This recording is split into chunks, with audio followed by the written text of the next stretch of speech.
Brothers లో ఆషాఢం KG sale మళ్ళీ మొదలైంది. మరెన్నో క్రేజీ ఆఫర్స్ ఖైదీ చేయండి ఆర్ఎస్ బ్రదర్స్.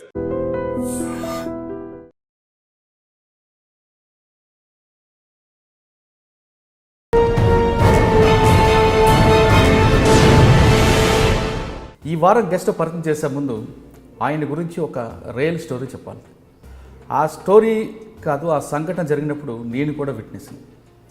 2005లో జూన్ నెలలో నేను అప్పుడు పనిచేస్తున్న సంవత్సరం నుంచి ఒక కాల్ వచ్చింది. హైదరాబాద్ శివారు ఎల్బీ నగర్ ఆప్కో కాలనీలో ఒక మర్డర్ జరిగింది, ఇమ్మీడియట్గా కవర్ చేయమని.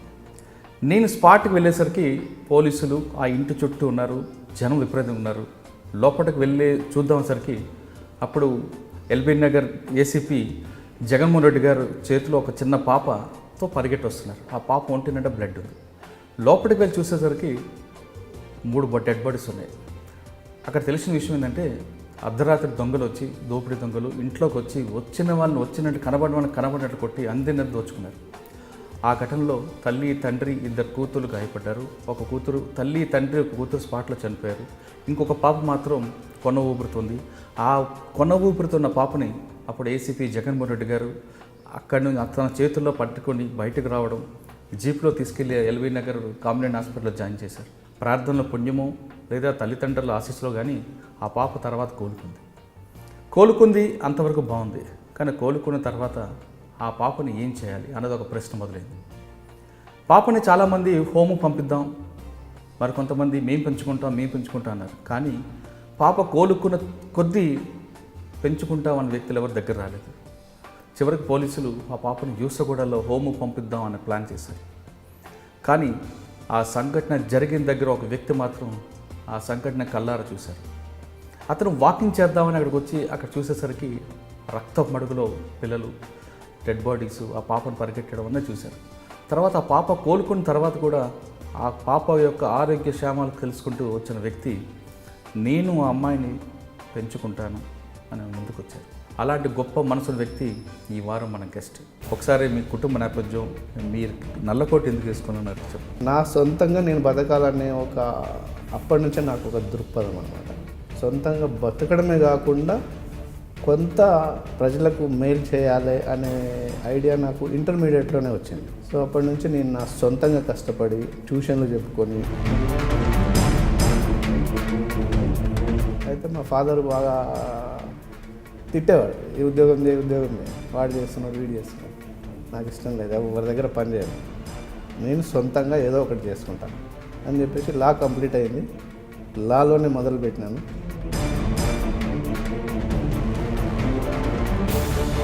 కొన్ని ప్రాంతాల్లో కానీ కొన్ని ఏరియాలో చూస్తుంటే అడ్వకేట్స్ కావాలని వాయిదాలు తీసుకుంటారు. వాయిదాలు ఎందుకు జరుగుతాయి అని అంటే రకరకాల కారణాలు ఉంటాయి. అడ్వకేట్లను ఒక్కరిని బ్రేమ్ చేయడానికి కుదరదు.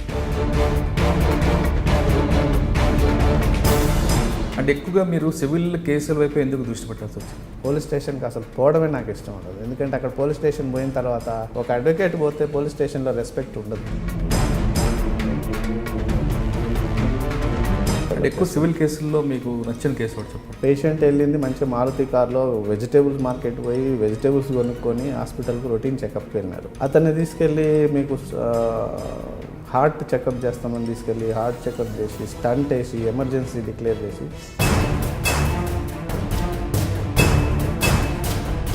వెళ్ళిన తర్వాత హాస్పిటల్ వైపు నుంచి ఏం జరిగిందండి? హాస్పిటల్ వైపు నుంచి కేర్ సరిగా తీసుకోలేదు, ప్రాపర్ మెడికేషన్ ఇవ్వలేదు, ప్రాపర్ ట్రీట్మెంట్ ఇవ్వలేదు, కేర్లెస్గా ట్రీట్మెంట్ ఇచ్చినారు. అక్కడ చాలా ఎత్తున ఎవిడెన్స్ అయింది, అంత అయింది. అయితే ఆ కన్స్యూమర్ కేసులో ఏంటంటే ఒక స్పెషలిస్ట్ని ఎగ్జామ్ చేయాల్సి ఉంటుంది. ఏ డాక్టర్ని పిలిచినా ఎవిడెన్స్కు రావడం లేదు. జనరల్ పబ్లిక్ డాక్టర్ల యొక్క నిర్లక్ష్యం ఉంది అని భావిస్తే, లేదా డాక్టర్లు ఎవరో చనిపోయారని ఆరోపణ చేస్తున్నప్పుడు వాళ్ళు ఫర్దర్ స్టెప్ ఎలా తీసుకోవాలంటే అప్పుడు జనరల్గా చాలామంది పబ్లిక్ ఆ విషయం తెలియట్లేదు. హార్ట్ ప్రాబ్లం అంతే సివియర్ ప్రాబ్లం ఉంది. పేషెంట్ చేయాల్సింది ఏంటంటే ప్రతి కేస్ షీట్ తన దగ్గర పెట్టుకోవాలి. తర్వాత సివిల్ కేసులు తీసుకుంటే మీరు చేసిన కేసు ఫ్యామిలీ డిస్ప్యూట్స్ కానీ పార్ట్నర్షిప్ కేసు, ఒక పార్టిషన్ సూట్ అండి. వాళ్ళ అక్క ఆయన మధ్యన పార్టిషన్. వాళ్ళ నాన్నగారు కన్స్ట్రక్షన్ చేస్తూ స్లాబ్స్ కొంత వర్క్ చేసి చనిపోయారు. కానీ తండ్రి రాష్ట్రంలో కూతురికి వాటా ఉంటుంది కదా. ఇప్పుడు నా ఆస్తి నేను ఎవరికైనా ఇచ్చుకోవచ్చు. మా తాతల నుంచి వచ్చిన ఆస్తి కూతురికి వస్తుంది, అందరికి వస్తుంది, నా వారసులకు అందరికి వస్తుంది. ఎప్పుడో 10 సంవత్సరాలు జరిగిన తర్వాత కింద కోర్టు, తర్వాత పై కోర్టు, ఇంకో ఆ పై కోర్టు. ఈ న్యాయ వ్యవస్థలో కొంత డిలే ఉన్నమాట వాస్తవం. కానీ 3 వ్యవస్థలు అంచెలంచెలుగా సుప్రీంకోర్టు దాకా పోయి అక్కడ కానీ ఎండ్ కాదు. మీరు అయోధ్య చూసినట్టయితే మీకు 2005లో విషయం గుర్తిస్తే ఫస్ట్లోనే చెప్పాను. అంటే ఆ రోజు నేను వచ్చేసరికి ఆ సీన్ అంతా చాలా భయంకరంగా ఉందండి. ఆ ఇల్లు అంతా పైన స్లాబ్, గోడలు అంతా బ్లడ్, అంతా డెడ్ బాడీస్, రెడ్ బాక్స్ అంత చిన్నపిల్లలు. నాకన్నా ముందు మీరు వెళ్ళేసరికి ఏం జరిగింది అసలు మీకు ఫస్ట్ ఎలా తెలుసు? అది మా ఇంటికి దగ్గరలో ఉంటుందండి. అక్కో కాలనీ అనేది నేను నాగోల్లో ఉంటాను. మా ఇంటి దగ్గరలో ఉంటుంది. ఆ ఇల్లు దగ్గర అంత కిటికీలోంచి జనాలందరూ లోపలితో చూస్తాము, అంత గుంపు. అప్పుడప్పుడే ఏం జరిగిందబ్బా అని నేను పోయేటప్పటికి ఇంకో 4.5 years పాపనేమో కాన్షియస్తోని ఉంది, కొంచెం లేచినట్టు ప్రయత్నం చేస్తుంది. 2 డెడ్ బాడీస్ మధ్యన ఉంది. ఆ సీలింగ్ అంతా బ్లడ్ బాగా రోకల్ బండ తీసుకొని కొడితే బ్లడ్ సీలింగ్కి కొట్టిందండి. అది ఎంత భయంకరంగా. పోయి చూసుకొని అంతా చూసుకొని కొంత అక్కడ ఫీజు కట్టి డిశ్చార్జ్ చేసుకొని మా ఇంటికి తీసుకెళ్తే ఎవరు రారు అసలు. వారం అయింది, 10 రోజులు అయింది, 4 రోజులు అయింది.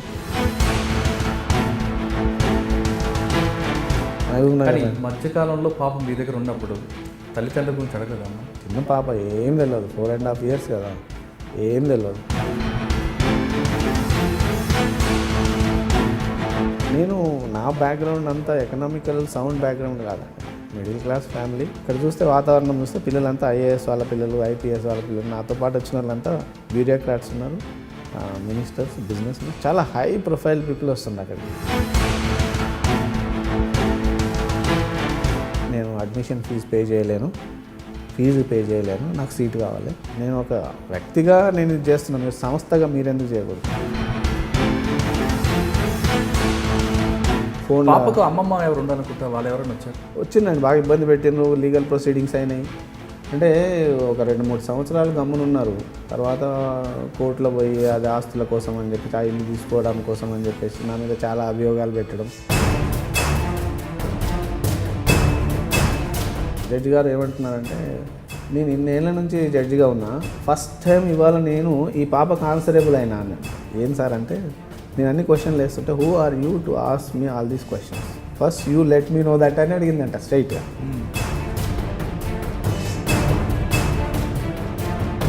Is going to become IAS officer అని అందరి ముందే చెప్పిన.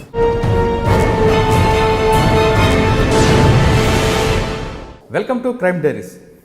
ఈ వారం గెస్ట్ పరిచయం చేసే ముందు ఆయన గురించి ఒక రియల్ స్టోరీ చెప్పాలి.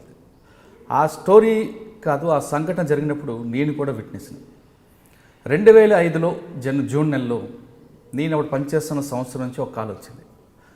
హైదరాబాద్ శివారు LB నగర్ ఆప్కో కాలనీలో ఒక మర్డర్ జరిగింది, ఇమ్మీడియట్గా కవర్ చేయమని. నేను స్పాట్కి వెళ్ళేసరికి పోలీసులు ఆ ఇంటి చుట్టూ ఉన్నారు, జనం విపరీతంగా ఉన్నారు. లోపలికి వెళ్ళి చూద్దామసరికి అప్పుడు LB నగర్ ACP జగన్మోహన్ రెడ్డి గారు చేతిలో ఒక చిన్న పాపతో పరిగెట్టి వస్తున్నారు. ఆ పాప ఒంటి నిండా బ్లడ్ ఉంది. లోపలికి వెళ్ళి చూసేసరికి 3 డెడ్ బాడీస్ ఉన్నాయి. అక్కడ తెలిసిన విషయం ఏంటంటే, అర్ధరాత్రి దొంగలు వచ్చి, దోపిడీ దొంగలు ఇంట్లోకి వచ్చి వచ్చిన వాళ్ళని వచ్చినట్టు కనబడినట్లు కొట్టి అందినట్టు దోచుకున్నారు. ఆ ఘటనలో తల్లి, తండ్రి, 2 కూతురు గాయపడ్డారు. ఒక కూతురు, తల్లి, తండ్రి, ఒక కూతురు స్పాట్లో చనిపోయారు. ఇంకొక పాప మాత్రం కొన ఊపిరితోంది. ఆ కొన ఊపిరితున్న పాపని అప్పుడు ACP జగన్మోహన్ రెడ్డి గారు అక్కడి నుంచి తన చేతుల్లో పట్టుకొని బయటకు రావడం, జీప్లో తీసుకెళ్లి LB నగర్ కామినేని హాస్పిటల్లో జాయిన్ చేశారు. ఆ స్పాట్లో అప్పుడులో DCP సౌమ్యంతో పాటు చాలామంది ఉన్నారు. ఆ పాపని ఎవరు కాపాడతారు ఎలాగని అందరూ అక్కడ ఉన్న వాళ్ళందరూ కూడా ఈ పాప అయినా కనీసం బతికితే బాగుండంటూ చాలామంది నాతో పాటు అందరూ కూడా ప్రార్థన చేశారు. ప్రార్థనల పుణ్యమో లేదా తల్లిదండ్రుల ఆశీస్సులో కానీ ఆ పాప తర్వాత కోలుకుంది, అంతవరకు బాగుంది. కానీ కోలుకున్న తర్వాత ఆ పాపని ఏం చేయాలి అన్నది ఒక ప్రశ్న మొదలైంది. పాపని చాలామంది హోము పంపిద్దాం, మరి కొంతమంది మేము పెంచుకుంటాం అన్నారు. కానీ పాప కోలుకున్న కొద్దీ పెంచుకుంటామన్న వ్యక్తులు ఎవరు దగ్గర రాలేదు. చివరికి పోలీసులు ఆ పాపని యూసగూడలో హోము పంపిద్దాం అనే ప్లాన్ చేశారు. కానీ ఆ సంఘటన జరిగిన దగ్గర ఒక వ్యక్తి మాత్రం ఆ సంఘటన కళ్ళారా చూశారు. అతను వాకింగ్ చేద్దామని అక్కడికి వచ్చి అక్కడ చూసేసరికి రక్తపు మడుగులో పిల్లలు డెడ్ బాడీస్, ఆ పాపను పరిగెట్టడం అన్నీ చూశారు. తర్వాత ఆ పాప కోలుకున్న తర్వాత కూడా ఆ పాప యొక్క ఆరోగ్య క్షేమాలు తెలుసుకుంటూ వచ్చిన వ్యక్తి నేను ఆ అమ్మాయిని పెంచుకుంటాను అని ముందుకు వచ్చారు. చాలామంది సంఘటన ఉన్నప్పుడు ఆ ఎమోషన్లో చాలా చెప్తారు, కానీ ఆ సంఘటన జరిగిన కొద్ది మర్చిపోతుంటారు. కానీ సంఘటనలో మాట ఇచ్చిన వ్యక్తి చివరి వరకు ఉండి నేను ఆ పాపని నేను చూసుకుంటాను, నాకు ఇవ్వండి అంటూ పోలీసుల ముందుకు వచ్చిన వ్యక్తి. అలాంటి గొప్ప మనసున్న వ్యక్తి ఈ వారం మన గెస్ట్. అతను కేవలం అటువంటి సంఘ కార్యక్రమాలే కాకుండా అతను సివిల్ ఇంజనీర్, అంటే హైకోర్టు అడ్వకేట్. కేవలం సివిల్ తగాదాలు కాకుండా సివిల్ మ్యాటర్లో అతనికి ఒక ప్రత్యేకత ఉంది. రంగారెడ్డి కోర్టుతో అతను కెరీర్ ప్రారంభించి హైకోర్టులో ప్రస్తుతం పనిచేస్తున్నారు. అతని పేరు వేణుధర్ రెడ్డి గారు. వేణుధర్ రెడ్డి గారి దగ్గర సివిల్ కేసు వచ్చిన తర్వాత ఎలాంటి ఆర్గ్యుమెంట్ జరుగుతాయి, బాధితులకు ఎలాంటి న్యాయం జరుగుతుంది, అసలు ఆ పాపను ఎందుకు అతను పెంచుకోవాలనుకున్నారనే విషయాల్ని ఆయన అడిగి తెలుసుకుందాం. వేణుధర్ రెడ్డి గారు నమస్తే. వేణుధర్ రెడ్డి గారు 2005 జూన్ నెల. అప్పట్లో నుంచి మీకు పరిచయం, కానీ ఆ స్పాట్లో చూడలేదు, కానీ తర్వాత మేము చూసాం. తర్వాత మీరు ఒక్కసారి ఆ తల్లిదండ్రుల దగ్గర కోల్పోయిన పాపని మీరు దత్తత తీసుకోవడం అనకూడదు, కానీ పెంచుకుంటాను ముందుకు రావడం కాకుండా ఆ పాపని ఈ రోజు వరకు మీరు కేర్ టేకర్గా ఉండి అమ్మాయిని ఇప్పుడు చదివిస్తున్నారని గొప్ప విషయం. అంటే ఇలాంటి సంఘటనలు చాలామంది ముందుకు వచ్చి ఎమోషనల్ మేము చేస్తూ ఉంటారు, కానీ చివరి వరకు ఉండడం చాలా తక్కువ మంది ఉంటారు, అందులో మీరు ఒకరు. అంటే ఈ విషయంలో మాత్రం ఆ అమ్మాయిని మీరు పెంచుకొని ఇప్పటివరకు కేర్ టేకర్గా ఉన్నందుకు మీతో పాటు ఇటువంటి విషయాల్లో మేడం కూడా ఒప్పుకోలేదు. ఎందుకంటే చాలామంది లేడీస్ మనకెందుకు, మన పిల్లలు ఉన్నారు కదా, మరి వేరే వాళ్ళు ఎందుకు అని కాకుండా మీ మేడం గారు కూడా మీకు సపోర్ట్గా నిలిచినందుకు ఆమెకి మీకు ఇద్దరికి ముందు ధన్యవాదాలు. ఆ సంఘటన నాకు ఇప్పటికే కళ్ళ ముందు కనిపిస్తుంటుంది. ఆ రోజున వచ్చేసరికి ఇల్లంతా బ్లడ్, ఇద్దరు తల్లిదండ్రులు, ఇల్లు మొత్తం సీలింగ్ అంతా కూడా బ్లడ్ కనిపిస్తుంది. ఆ సంఘటన మీరు నాకన్నా ముందు మీరు స్పాట్కి రీచారు కాబట్టి ఆ సంఘటన చెప్పే ముందు ఒకసారి మీ కుటుంబ నేపథ్యం, మీరు నల్లకోట ఎందుకు వేసుకొని ఉన్నారు చెప్పు. మాది నల్లగొండ జిల్లా కన్నెకల్లు గ్రామం అండి. ఇప్పుడు మాడుగులపల్లి మండలంలో ఉంది. మా ఫాదరు గోపాల్ రెడ్డి గారు రిటైర్డ్ టీచరు, మా మదరు హౌస్ వైఫ్. నేను చిన్నప్పటి నుంచి హైదరాబాద్లో కొంత చదువుకున్నాను. ఎల్కేజీ నుంచి మా అమ్మమ్మ అంబర్పేట, హైదరాబాద్లో అంబర్పేట. సో నేను ఇక్కడే పుట్టినాను. చిన్నవాడిని కాబట్టి నేను ఊరికి పంపించానని మా తాత అన్నాడు. ఇక్కడనే ఉండిపోయినాను. ఎల్కేజీ ఫస్ట్ సెకండ్ ఇక్కడ చదివిన తర్వాత మళ్ళీ ఊరికి వెళ్ళిపోయినాను. అక్కడ సిక్స్త్ వరకు అక్కడ చదివినాను. మళ్ళీ తర్వాత హైదరాబాద్ షిఫ్ట్ కావడం జరిగింది. అమ్మమ్మ వాళ్ళది బేస్ ఉంది కాబట్టి నాకు ఇక్కడ షిఫ్ట్ అయ్యి ఇక్కడ చదువుకోవడం జరిగింది. హై స్కూల్ ఇక్కడ చదువుకోవడం జరిగింది. హై స్కూల్లో అప్పుడు మా తాతగారు బాగా లాడు అంటే తెలుసు కదా మనం హైదరాబాద్ భాషలో, ప్రేమ అని బాగా లాడు చేస్తే నాకు చదువు రాలేదు అసలు. 10th క్లాస్లో తెలుగు ఒకటి పాస్ అయినా. తెలుగు ఒకటి పాస్ అయిన తర్వాత మనకు చదువు రాదని నేను డిసైడ్ అయిపోయినా. చదువు రాదని చెప్పేసి మా మేనమామ గారు ఈసీఐలో చేసేవాళ్ళు, ఎలక్ట్రానిక్స్ కదా. అప్పుడప్పుడు తెచ్చి ఎలక్ట్రానిక్ గాడ్గెట్స్ పెట్టి ఇంట్లో వచ్చేసి రేడియోలాగా పాడియడం అని చేస్తే నాకు దాని మీద ఇంట్రెస్ట్ కలిగింది. అప్పుడు చిక్కడపల్లిలో ఐటీఐ ఉండేది. వెళ్ళి ఐటీఐ ఫామ్ తెచ్చుకున్నాను. నాకు చదువు ఎట్లా రాదు, ఇదని నేర్చుకున్నామని చెప్పి తెచ్చుకున్నాక మా ఫాదర్ వచ్చింది. అనుకో పేరెంట్స్ సిగ్నేచర్ కావాలి, గార్డియన్ ఆర్ పేరెంట్స్. ఫాదర్ ఉన్నారు కదా, బాపు సిగ్నేచర్ తీసుకుందామని చెప్పేసి మా బాపు దగ్గరికి వెళ్ళి బాపు సంతకం పెట్టాను. అడిగినా ఏంది రాయిదే అని అన్నాడు.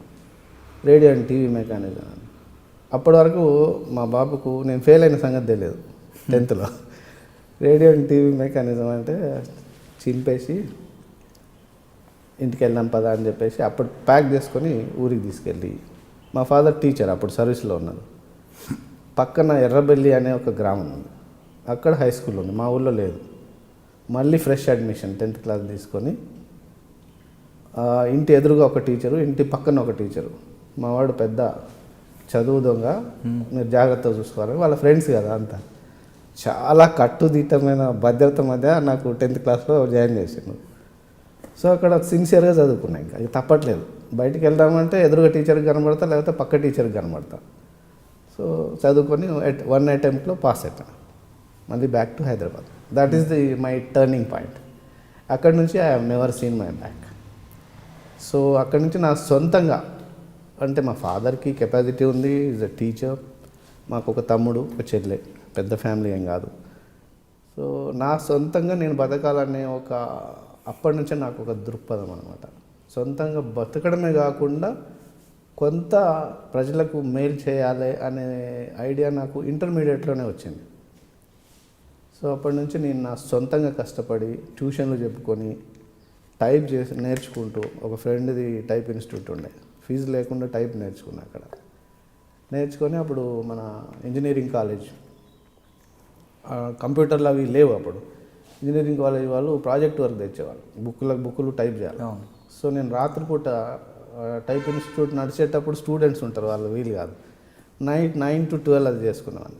పేజీకి 10 పైసలు అట్లా ఇచ్చేవాళ్ళు నాకు. సో అది తీసుకొని అట్లా నాది సొంతంగా ఎట్లా చేసుకునేవాళ్ళ అనే ఉద్దేశంతో అప్పటి నుంచి నేను తీసుకొని, తర్వాత graduation Vijayanagar college of commerce హైదరాబాద్లో బీకామ్ చేసినాను. దాని తర్వాత ఇక లా అనేది నాకు స్పెసిఫిక్గా లా చేయాలని ఏం లేదు. కాకపోతే హైదరాబాద్ వాతావరణం, ఓల్డ్ సిటీ వాతావరణం అంతా తిరగడము అంత ఇక్కడ పెద్ద సర్కిల్, దాంతో లా చేయాలని లేకుండే. మా ఫాదర్కి ఏమో ఏజీబీఎస్సీ చేయాలని ఉండే. ఉత్తరప్రదేశ్లో తీసుకుపోయి అడ్మిషన్ తీసుకోవాలని మా మేనమామ గారు పోయి అడ్మిషన్ తీసుకున్నారు. తీసుకున్నాక వెంటనే అక్కడ పూలందేవి ఫైరింగ్ అయింది యూనివర్సిటీలో, అప్పుడు చెంబల్లో కదా.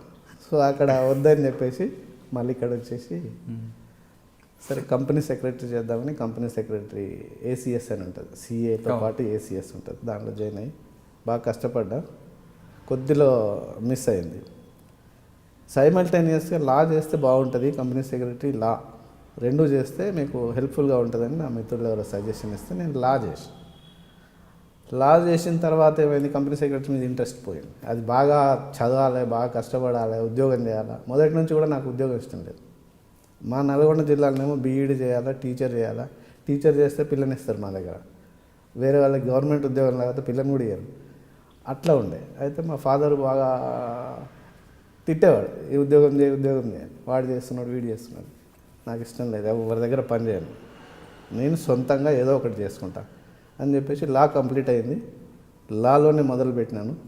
లాలో ఇక్కడ అంతా పెద్ద సర్కిల్ కాబట్టి చిన్న కేసు అది ఇది. మా సీనియర్ కోకా సత్యనారాయణరావు గారు బాగా కమిటెడ్, వాళ్ళ కుటుంబం అంతా దాంట్లోనే ప్రొఫెషన్లో ఉన్నారు. కోకా సుబ్బారావు గారి నుంచి మొదలు పెడితే కోకా శ్రీనివాసమూర్తి గారు, కోకా రాఘవరావు గారు, అట్లా అంతా కుటుంబం అంతా దానికి సంబంధించి ప్యూర్లీ ప్రొఫెషనల్. సో అక్కడ జాయిన్ అవ్వడం జరిగింది. అక్కడ జాయిన్ అయ్యి ఒక 5 సంవత్సరాలు సార్ దగ్గరే ఉండి, సార్ ద్వారానే నా ఆఫీసు ప్రారంభం చేసుకొని ఒక చిన్న కుర్చీ, 2 కుర్చీలు, ప్లాస్టిక్ కుర్చీలు వేసుకొని మొదలు పెట్టడం జరిగింది. అంటే మీరు ఫస్ట్ కోట్ వేసుకున్న తర్వాత మీరు ఆల్రెడీ మీ బ్యాక్గ్రౌండ్ అని చెప్పుకొచ్చారు. అంటే సర్వీస్ మోటో తీసుకున్నారా లాని, లేదంటే కమర్షియల్గా తీసుకున్నారా? సర్వీస్ అండ్ కమర్షియల్ అనకుండా నాకు భోజనం పెట్టే ఒక వృత్తి కావాలి. ఆ వృత్తిని ఎన్నుకున్నాను నేను. భోజనం కావాల్సిందే కాబట్టి కమర్షియలైజేషన్ కావాల్సిందే. నాకు ఇంటర్మీడియట్ నుంచే సర్వీస్ ఓరియంటెడ్ ఒక ప్రజాసేవ చేయాలనేది ఒకటి ఉంది కాబట్టి ఆ ప్రజాసేవ ఈ ప్రొఫెషన్లో ఉండి ప్రజాసేవ ఎట్లా చేయాలనేది రెండు ఎంచుకున్నాను, కమర్షియల్ అండ్ సేవ సర్వీస్. ఫస్ట్ కేసు ఏం చేసుకున్నారు? ఫస్ట్ కేసు నాకు గుర్తుండి దూరదర్శన్లో, అప్పుడు దూరదర్శన్ ఒకటే ఉంది, దూరదర్శన్లో ఒక చిన్న నాటకము ఎవరో ఒక ప్రోగ్రామ్ చేసినారు. దానికి ఎంతో 5,000 10,000 వాళ్ళకి ఇవ్వాలి. టెలికాస్ట్ చేసేసినారు. దూరదర్శన్ వాళ్ళకి డబ్బులు వచ్చినాయో ఏదో అయింది, డబ్బులు రాలేదు. వాళ్ళకి డబ్బులు రాకపోతే అతను అక్కడ లోకల్లో ఉండే ఒక అతను అనమాట, అక్కడ ఆంధ్ర నుంచి వచ్చి ఇక్కడ సెటిల్ అయి ఉన్నారు. సరే అతనికి డబ్బులు ఇచ్చే కెపాసిటీ లేదు, డబ్బులు రాలేదు, అతనికి బాగా ఫైనాన్షియల్గా వీక్గా ఉన్నాడు. వచ్చి నాకు డబ్బులు ఇవ్వలేను సార్, నేను బాగా ఫ్రెష్ అడ్వకేట్, అప్పుడు సీనియర్ దగ్గరే ఉన్నాను, ఇంకా ఇవ్వలేనంటే నాకు కేసు రావడమే మహాభాగ్యం. ఇంత పెద్ద కేసు వచ్చింది నా దృష్టిలో, అది పెద్ద కేసు అనమాట. దూరదర్శన్ మీద నేను నోటీసులు ఇవ్వాలంటే అప్పట్లో చాలా ఉత్సాహం అని చెప్పేసి నోటీస్ ఇచ్చినాను. నోటీస్ ఇవ్వగానే వాళ్ళు డబ్బులు ఇచ్చేసినారు. కేసు అంటే ఇందులో దూరదర్శన్ పార్టీ చేశారా, లేదంటే నాటకం చేసిన ఫ్రీలాన్సర్ ఉంటారు కదా వాళ్ళకి పార్టీ చేశారా? దూరదర్శన్కి డైరెక్ట్గా నేను director Doordarshan and government of ఇండియాకి నోటీస్ ఇచ్చిన, లీగల్ నోటీస్ ఇవ్వగానే వాళ్ళు డిలే. అంటే దూరదర్శన్ జనరల్గా అప్పట్లో స్పాన్సర్ చేసేది స్పాన్సర్ చేసి చెప్పే ఉంటుంది కానీ అంటే వేరే వాళ్ళు డైరెక్ట్ చేయకుండా వేరే వాళ్ళకి వాళ్ళు ఇచ్చేవారు కదండి. అంటే వీళ్ళు ఏం చేస్తే బయట షూట్ చేసుకొని వస్తారన్నమాట. దూరదర్శన్కి సంబంధం ఉండదు. అవును. వాళ్ళు ఏదో స్టోరీ షూట్ చేసుకొని వస్తారు, ప్రజలకు మెయిల్ అయ్యే స్టోరీలు. అది వీళ్ళు దూరదర్శన్ వాళ్ళు కొనుక్కుంటారు. ఓకే. కొనుక్కొని టెలికాస్ట్ చేస్తారు. దాని రైట్స్ ఇస్తారు. కొనుక్కోవడం అంటే రైట్స్ ఇస్తారు, టెలికాస్టింగ్ రైట్స్. సో ఆ రైట్స్ ఇచ్చిండ్రు. రైట్స్ ఇచ్చినాక డబ్బులు రాలేదు, డిలే అయింది, బాగా డిలే అయింది. అతను బాగా తిప్పినారు అనమాట, బాగా 1 year దాకా తిప్పినారు దూరదర్శన్ చుట్టూ, రాలేదు. సో నోటీస్ ఇస్తే డబ్బులు వచ్చినాయి సార్ అని అతను వస్తే నాకు చాలా హ్యాపీ అయింది. ఫీజు ఇవ్వడానికి వచ్చినాడు. నాది ఫస్ట్ కేసు, నేను సోషల్ మోటివ్ కాబట్టి తీసుకోలేను అని అంటే, మీది ఫస్ట్ కేసు కాబట్టే నేను డబ్బులు ఇస్తున్నాను సార్, నేను ఇవ్వకపోతే ముందు డబ్బులు రావు మీకు అని చెప్పేసి ఏదో ఫీజు ఇచ్చినాడు. తృప్తిగా హ్యాపీగా అనిపించింది. Okay. That was my first case. దాని తర్వాత అండి? దాని తర్వాత ఇక సీనియర్ దగ్గర కంటిన్యూ అయినాను. సీనియర్ దగ్గర చేసేటప్పుడు first day of my court ESI కేసులు బాగా ఉండేవి మా సీనియర్కి. ఈఎస్ఐ లేబర్ కోర్టులో, హైకోర్టులో పోగానే ఫైల్ ఇచ్చేసి ఆ కోర్టు పోయి వాయిదా తీసుకోమన్నారు. వాయిదా ఎట్లా అడగాలో కూడా తెలియదు అసలు. పోయిన కోర్టుకు పోతే కేసు పిల్లగానే పోయిన, వాయిదా కావాలి సార్ అని తెలుగు, నాకు ఇంగ్లీష్ రాదు నిజంగా చెప్పాలంటే, అప్పుడు ఇంగ్లీష్ అస్సలు రాదు. తెలుగులో అడిగిన వాయిదా కావాలని. ఎవరు నువ్వు అన్నాడు. అంటే కోక సత్యనారాయణరావు గారు ఆఫీస్ అనగానే బాగా నిలబెట్టి తిట్టేశాడు జడ్జి గారు. వాయిదాలు అడగడానికే మీ సీనియర్ మిమ్మల్ని పెట్టుకుంటాడు, మీకు తెలుసా, మీరు ఎన్నో నేర్చుకుంటారు, మీరు చదువుకొని రావాలా అని బాగా తిట్టేసి. ఏం అర్థం కాలేదు. సరే ఆఫీస్కి వచ్చేసిన, సీనియర్ చెప్పేసిన.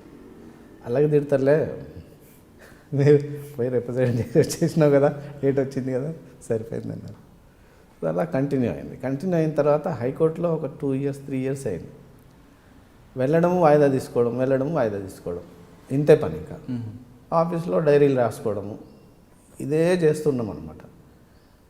అయితే ఒకరోజు రవీంద్ర భారతి ఉంది కదా మన చిక్కడపల్లిలో, అక్కడ యంగ్ లాయర్స్ అసోసియేషన్ అని ఒక ఏదో ఫోరం ఉండింది అప్పుడు. చిక్కడపల్లిలో రవీంద్ర భారతి త్యాగరాయ గానం సభ, యువర్ రైట్ త్యాగరాయ గాన సభ.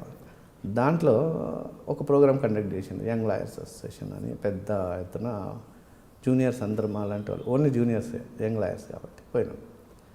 పోతే గోగినేని రాధాకృష్ణరావు గారని హైకోర్టు జడ్జి గారు, వారు చీఫ్ గెస్ట్గా వచ్చినారు అక్కడ స్టేజ్ మీద. వారు స్పీచ్ ఇస్తూ nowadays junior advocates are running after ambulances, that is not correct అని అన్నారు. నాకు కొంచెం ఇబ్బంది పడ్డాను నేను. అంటే మా భాషలో ఏంటంటే, లీగల్ భాషలో రన్నింగ్ ఆఫ్టర్ అంబులెన్సెస్ అంటే ఎంఈ యాక్ట్ కేసులు చేస్తుందని చెప్పేసి, మోటార్ వెహికల్ యాక్ట్ కేసెస్. దానికి చదువుకొని అక్కడ కొద్ది కష్టపడితే చాలు, అది ఫార్మాట్ ఉంటుంది, ఏం ఇంజురీస్ అయినాయి, ఫ్యాటలా, ఫ్రాక్చరా, 337 338 ఏదో పెట్టేసి దానికి తగ్గట్టు ఒక టేబుల్ ఉంటుంది, income tax sales tax table ఉన్నట్టు. ఆ టేబుల్లో కాలు ఇరిగితే ఇంత, చెయ్యి ఇరిగితే ఇంత, అంటే డిజబిలిటీ పర్సంటేజ్ని బట్టి ఇంత అని ఉంటుంది. పెద్ద కష్టపడే అవసరం లేదు. కాబట్టి చదివే ఇష్టం లేక ఇట్లా అంబులెన్స్లు వెంబడి పెడుతున్నారని వారి ఉద్దేశం. అంటే ఆయన చెప్పిన దాంట్లో కూడా కొంత వాస్తవం ఉందండి. అప్పట్లో కొంత ఎందుకంటే హైవే మీద యాక్సిడెంట్ జరిగిందంటే ఫస్ట్ జూనియర్ అడ్వకేట్స్ వాళ్ళు పోవడం, వాళ్ళ బాధల్లో ఉంటే వాళ్ళకి ముందు అడ్వాన్స్ ఇచ్చి సంతకాలు పెట్టించుకోవడం అనేది అప్పట్లో జరిగేది. కొంతమంది అడ్వకేట్ చేసేవారు, దాన్ని కోట్ చేస్తూ అప్పట్లో అని ఉంటారు. అది వాస్తవము. కానీ నేను చెప్పింది కూడా వాస్తవం. తర్వాత విన్నాను. నేను ఒక చిన్న చిట్టి తీసుకొని ఆర్గనైజర్కి పంపించిన, I want to come on to the dais and speak అని పంపిస్తే, డయాస్ నుంచి నాకు రిప్లై వచ్చింది, అమ్మమ్మ జడ్జి గారు మాట్లాడుతున్నారు, మాట్లాడడానికి వీల్లేదని. నేను మళ్ళీ దగ్గరికి పోయి మళ్ళీ చెప్పినాను, ఖచ్చితంగా నేను మాట్లాడదలుచుకున్నాను. అది జడ్జి గారు చూసినారు, నేను ఆర్గనైజర్తో ఏదో మాట్లాడుతుంటే ఇట్లా పిలిచినారు. అతన్ని పిలిచి ఏంటి అని అడిగితే ఇట్లా మాట్లాడాలని పిలిచేసినారు. వెంబడే నన్ను ఏం మాట్లాడతారో చూద్దామని డైరెక్ట్ మైక్ తీసుకున్నాను. With great respect to your lordship, అంబులెన్స్ల వెనక జూనియర్స్ రన్ అవుతున్నారు అనేది వాస్తవం. రన్ అవ్వడానికి మీరు కొంత బాధ్యత, సీనియర్ అడ్వకేట్స్ కొంత బాధ్యత, మాదొక్కరిదే కాదు తప్పు అని చెప్పిన ఓపెన్గా. ఎట్లాగా అని మళ్ళీ ఎక్స్ప్లెయిన్ చేసిన. నేను వస్తున్నాను సార్, మీ కోర్టులో చాలా వస్తుంటాయి కేసులు, మీ కోర్టుకు వస్తున్నాను, నేను వాయిదా అడుగుతున్నాను, మీరు ఇస్తున్నారు, మీరు వాయిదా ఇవ్వకండి, మా సీనియర్ అన్ని కోర్టులలో చేయలేరు కదా, వాయిదా ఇవ్వకపోతే సచ్చినట్టుగా మేము చదువుకొని వస్తాం, మా సీనియర్ కూడా మాకు పని చెప్తారు, చదువుకోండి మీరు, ఆయన వాయిదా ఇవ్వరు, అప్పుడు మాకు వస్తుంది పని, వస్తుంది మాకు పని చేయాలనే ఇంట్రెస్ట్ వస్తుంది అని చెప్పేసి చెప్పినాక మళ్ళీ వెంటనే లేచి నన్ను పట్టుకొని, ఎస్ ఐ నోటెడ్ దిస్ అని అన్నారు. మరుసటి నాడే వింత ఏంటంటే మా సీనియర్ మామూలుగా చెప్పినారు, ఆయన దగ్గరే రాధాకృష్ణరావు గారి దగ్గర జడ్జి ఒక కేసు నేను వాయిదా అడగాల్సి వచ్చింది. వెళ్ళి WhatsApp kindly post it next week అన్నాను. ఆహా, నిన్ననేమో స్పీచ్ అట్లా చెప్తావు, ఇప్పుడు వచ్చి వాయిదా అడుగుతావా, మళ్ళీ మమ్మల్ని బ్లేమ్ చేస్తావా, కమాన్ ఆర్గ్యూ అన్నాడు. ఫైల్ తెచ్చుకోలేదు సార్ నేను అన్నాను. బెంచ్ మీద ఇట్లా కొట్టేసి కోర్ట్ ఆఫీసర్కి, అబ్బాయి ఫైల్ తెచ్చుకోలేదంట, మన ఫైల్ ఇచ్చేసి come after lunch, I'm giving you time, go through the file, come after lunch అన్న. చాలా భయం వేసింది. ఇక సరే అని చెప్పేసి ఇంకేం మాట్లాడలేను. నేను వెంటనే మా సీనియర్ గారి వేరే కోర్టులో ఉంటే పక్క కోర్టులో వెళ్ళి ఇట్లా అయింది సార్ అని చెప్పేసి, పర్లేదు ఇప్పుడు నేను రాకూడదు, చదువుకొని నీకు డౌట్ ఉంటే నాకు మళ్ళీ వచ్చి అడుగు, ఆఫ్టర్ లంచే కదా, లంచ్లో కలవు అన్నారు. మళ్ళీ కట్ట తీసుకొని వెళ్ళి లైబ్రరీలో కూర్చొని చదివి మా సీనియర్ ఏదో 2 టిప్స్ చెప్పేసి ఒక 3 నిమిషాలు మాట్లాడగలిగిన కోర్టులో. మళ్ళీ చెప్పినాం, ఆర్గ్యుమెంట్ చేసినాం కేసు గురించి, కొన్ని ఫ్యాక్ట్స్ పెద్దగా కాకపోయినా కొన్ని ఇనిషియల్ అనమాట. భయం పడుతూ, చాలా భయం, అప్పటికి చేతులు అన్నీ తడిసిపోతున్నాయి, చాలా భయం. చెప్పేస్తే ఓకే ఇంకేమైనా ఉందా అన్నారు. మే రిక్వెస్ట్ మై లార్డ్, ఏంటి ఆర్డర్స్ మాత్రం మా సీనియర్ ఉన్నప్పుడే దయచేసి ఇవ్వండి, నేను బ్లేమ్ అవుతాను ఏమన్నా నెగిటివ్ ఆర్డర్ వస్తే అని అంటే, you are dictating the court అన్నారు గట్టిగా. No my lord I'm sorry, బయటకు వచ్చేసి ఆర్డర్స్ ఏమి ఇవ్వకుండా వేరే డేట్ ఇచ్చిన తర్వాత సీనియర్ పోయి చూసుకున్నారు. అదంతా మామూలుగా జరిగిపోయింది. ఏం కేసు అండి? ఏదో కేసు అండి, మామూలుగా రొటీన్గా రిప్రజెంట్ చేసే కేసు. అంటే అక్కడ ఉద్దేశం చెప్పబట్టి మీరు చదివాను నేను. మళ్ళీ వాయిదానే, వాయిదాలు ప్లేటర్ లాగా ఉండిపోతారు. మా సీనియర్ కూడా మాకు చదువుకోమని చెప్పడు. అవును, ఏ సీనియర్ కానీ, నా ఒక్క సీనియర్ కూడా ఉందండి. అందుకే ఎక్కువ మంది వాయిదాల ప్లేటర్లు అంటుంటారు. వాయిదాల ప్లేటర్లు ఎందుకంటే సీనియర్ కూడా మనం బ్లేమ్ చేయడానికి లేదు. ఎందుకంటే సీనియర్కి భయం, జూనియర్ చేస్తే కేసు ఎక్కడ పాడైద్దో, పాడైతే మళ్ళీ క్లయింట్కి ఇబ్బంది జరుగుతుంది అనేది సీనియర్ దృష్టి ఉంటుంది. కానీ ఏదో ఒక రోజు ఒక జూనియర్ ఒక సీనియర్ కావాల్సిందే. కాబట్టి చదువుకోవాల్సిందే. ఆ చదువుకునే స్కోప్ ఇచ్చేది మాత్రం సీనియర్ మాత్రమే, గురువు గారు మాత్రమే. సో ఫైనల్గా తర్వాత ఆ రోజు చూసిన తర్వాత ఇక మా గురువు గారు కూడా నాకు కొంచెం చిన్న ఇవ్వడం స్టార్ట్ చేశాను. Okay you can read, go. అంటే మీరు చెప్తున్నట్లుగా సీనియర్స్ ఇవ్వకపోవడం జరుగుతుంటుంది, లేక కొంతమంది అంటే కొన్ని ప్రాంతాల్లో కానీ కొన్ని ఏరియాలో చూస్తుంటే కావాలని తిప్పుతుంటారని ఒక ముద్ర ఉందండి. ఎవరు తిప్పుతారు? అడ్వకేట్స్ కావాలని వాయిదాలు తీసుకుంటారు అంటే అది ఒక మళ్ళీ పెద్ద చర్చ మురళి గారు. వాయిదాలు ఎందుకు జరుగుతాయి అని అంటే రకరకాల కారణాలు ఉంటాయి. అడ్వకేట్లను ఒక్కరిని బ్లేమ్ చేయడానికి కుదరదు. ఎందుకంటే ఇప్పుడు క్రిమినల్ కేసులు ఉన్నాయనుకోండి, పోలీసు వాళ్ళు వాయిదా తీసుకుంటారు, అంటే ప్రాసిక్యూషన్ వాళ్ళు వాయిదా తీసుకుంటారు. ఎందుకని అంటే వాళ్ళ సాక్ష్యాలు ప్రవేశపెట్టలేక ఒకరోజు వస్తాడు, సరిపోయినా సాక్షి రమ్మన్న రోజు రాడు కోర్టుకు, ఆయనకేదో ఇబ్బంది ఉంటుంది, ఆ రోజు వాయిదా కొట్టాల్సిందే. సాక్షి వచ్చిన రోజు ఈ డిఫెన్స్ కౌన్సిల్ గారికి ప్రిపరేషన్ ఉండదు, ఏదో బిజీలో ఉండి ప్రిపేర్ కాలేక వాయిదా కొడతారు. లేదా ఇంకా కొంత మెటీరియల్ కావాల్సి ఉంటుంది డిఫెన్స్ అడ్వకేట్ గారికి, దాంట్లో ఇన్ఫర్మేషన్ కావాల్సి ఉంటుంది అడగడానికి, క్రాస్ ఎగ్జామినేషన్. సో టైం తీసుకుంటారు. ఇద్దరు రెడీగా ఉంటే జడ్జి గారు రెడీగా ఉంటారు, ఆ రోజు ఇంకో ఫ్యాక్టర్ ఉంటుంది. సో ఇట్లా రకరకాల కారణాలతో వాయిదా పడుతుంది తప్పే జూనియర్ అడ్వకేట్లను కానీ ఇంకో అడ్వకేట్ని కానీ బ్లేమ్ చేయడం పూర్తిగా కరెక్ట్ కాదు, కొంతవరకు కరెక్ట్. అచ్చా సార్, తర్వాత మంచి కేసులు ఏం తీసుకొచ్చారు? అంటే ఎక్కువగా మీరు సివిల్ కేసుల వైపు ఎందుకు దృష్టి పెట్టాల్సి వచ్చింది? నాకు మొదటి నుంచి కూడా కొంచెం ఈ పోలీస్ స్టేషన్లలో తిరగడం ఇష్టం ఉండదు. పోలీస్ స్టేషన్కి అసలు పోవడమే నాకు ఇష్టం ఉండదు. ఎందుకంటే అక్కడ పోలీస్ స్టేషన్ పోయిన తర్వాత ఇప్పుడు మన ఫ్రెండ్లీ పోలీసింగ్ అంటారు, అది ఉండదు అక్కడ చాలా వేరే విధంగా ఉంటుంది. అన్ని బూతులు మాట్లాడడము, సరైన రెస్పెక్ట్ లేకపోవడము. ఒక అడ్వకేట్ పోతే పోలీస్ స్టేషన్లో రెస్పెక్ట్ ఉండదు జనరల్గా. అంటే దాంట్లో కూడా కొంతమంది ఆఫీసర్లు మంచి వాళ్ళు ఉండొచ్చు, రెస్పెక్ట్ ఇవ్వచ్చు. అక్కడ పోతే నిలబెట్టము, ఆ వెయిటింగు అవన్నీ పడక నాకు ఆ ప్రాక్టీస్ వద్దు అని అనిపించింది. అందులో ఓపెన్ యాక్చువల్గా నాకు క్రిమినాలజీ ఇంట్రెస్ట్, కానీ ఆ వాతావరణం చూసిన తర్వాత అక్కడ పోలేము ఇక మనం అని చెప్పేసి సివిల్ సైడు. అందులో నేను ఇక్కడ సిటీలో పుట్టి పెరిగినా కాబట్టి నాకు అందరు చాలామంది గుర్తుపడతారు కాబట్టి నాకు స్లోగా సివిల్ కేసెసే రావడం మొదలుపెట్టినాయి నా ఇంట్రెస్ట్కి తగ్గట్టు. సో దాంట్లో ఎక్కువ సివిల్ కేసుల్లో మీకు నచ్చిన కేసు ఒకటి చెప్పండి. అంటే పార్ట్నర్షిప్ కేసా లేదంటే ల్యాండ్ డిస్ప్యూట్ కేసా ఏమొచ్చాయి? చాలా ఉంటాయండి, కొన్ని వందలు కేసులు. నచ్చిన మీ సర్వీస్లో చేసిన కేసులండి? అన్ని కేసులు నచ్చుతాయి నాకు. నేను సెల్ఫ్ అంటే ఎవరికైతే క్లయింట్కి నేను మంచి రిలీఫ్ ఇవ్వగలుగుతాను ఆ కేసులన్నీ నాకు నచ్చిన కేసులే. మీరు అడుగుతున్నారు కాబట్టి ఏదో ఒకటి రెండు పికప్ చేసుకోవాల్సి ఉంటుంది దాంట్లోంచి. ఒకటి మెడికల్ నెగ్లిజెన్స్ కేసు అండి. అది మన దగ్గర ఒక కార్పొరేట్ హాస్పిటల్లో ఫ్యాటల్ డెత్ అయింది. అది యాక్చువల్గా అతను పేషెంట్ వెళ్ళింది మంచిగా మారుతి కార్లో వెజిటేబుల్స్ మార్కెట్ పోయి వెజిటేబుల్స్ కొనుక్కొని హాస్పిటల్కి రొటీన్ చెకప్కి వెళ్ళినారు. అతన్ని తీసుకెళ్ళి మీకు హార్ట్ చెకప్ చేస్తామని తీసుకెళ్ళి హార్ట్ చెకప్ చేసి స్టంట్ వేసి ఎమర్జెన్సీ డిక్లేర్ చేసి హీ డెడ్. సో ఆ కేసుని ఏమైందంటే వాళ్ళు ఫైల్ తీసుకొని మొత్తం బెంగళూరు, బాంబే, ఢిల్లీ, హైదరాబాద్ అందరు అడ్వకేట్ల దగ్గర పోయిందని వాళ్ళు చెప్పారు. ఏ అడ్వకేట్ కూడా మెరిట్స్ లేవు, కేసు గెలవడం కష్టం అని చెప్పింది. ఎందుకు హాస్పిటల్ మీద ఎందుకు కేసు వేయాలనుకున్నారండి? మెడికల్ నెగ్లిజెన్స్ కాబట్టి. అది మనకు పెరిగిందా? హెల్త్ ప్రాబ్లం ఏమైనా వచ్చిందా? అతను మామూలుగా రొటీన్ చెకప్కి వెళ్ళినారండి. అంటే ఈజ్ ఏజ్డ్ అబౌట్ 60+. అంత ముందే ఒకసారి స్టంటింగ్ అయింది. వెళ్ళిన తర్వాత హాస్పిటల్ వైపు నుంచి ఏం జరిగిందండి? హాస్పిటల్ వైపు నుంచి కేర్ సరిగా తీసుకోలేదు, ప్రాపర్ మెడికేషన్ ఇవ్వలేదు, ప్రాపర్ ట్రీట్మెంట్ ఇవ్వలేదు, కేర్లెస్గా ట్రీట్మెంట్ ఇచ్చినారు, అన్నెసరీ ట్రీట్మెంట్ ఇచ్చినారు. ఇప్పుడు మీకు తెలియదు ఏముంది, అంత కమర్షియలైజేషన్. హాస్పిటల్లో చాలా వరకు వాళ్ళ ఫైనాన్షియల్ బర్డెన్ పెద్ద పెద్ద కోట్లు పెట్టి హాస్పిటల్ పెడుతున్నారు.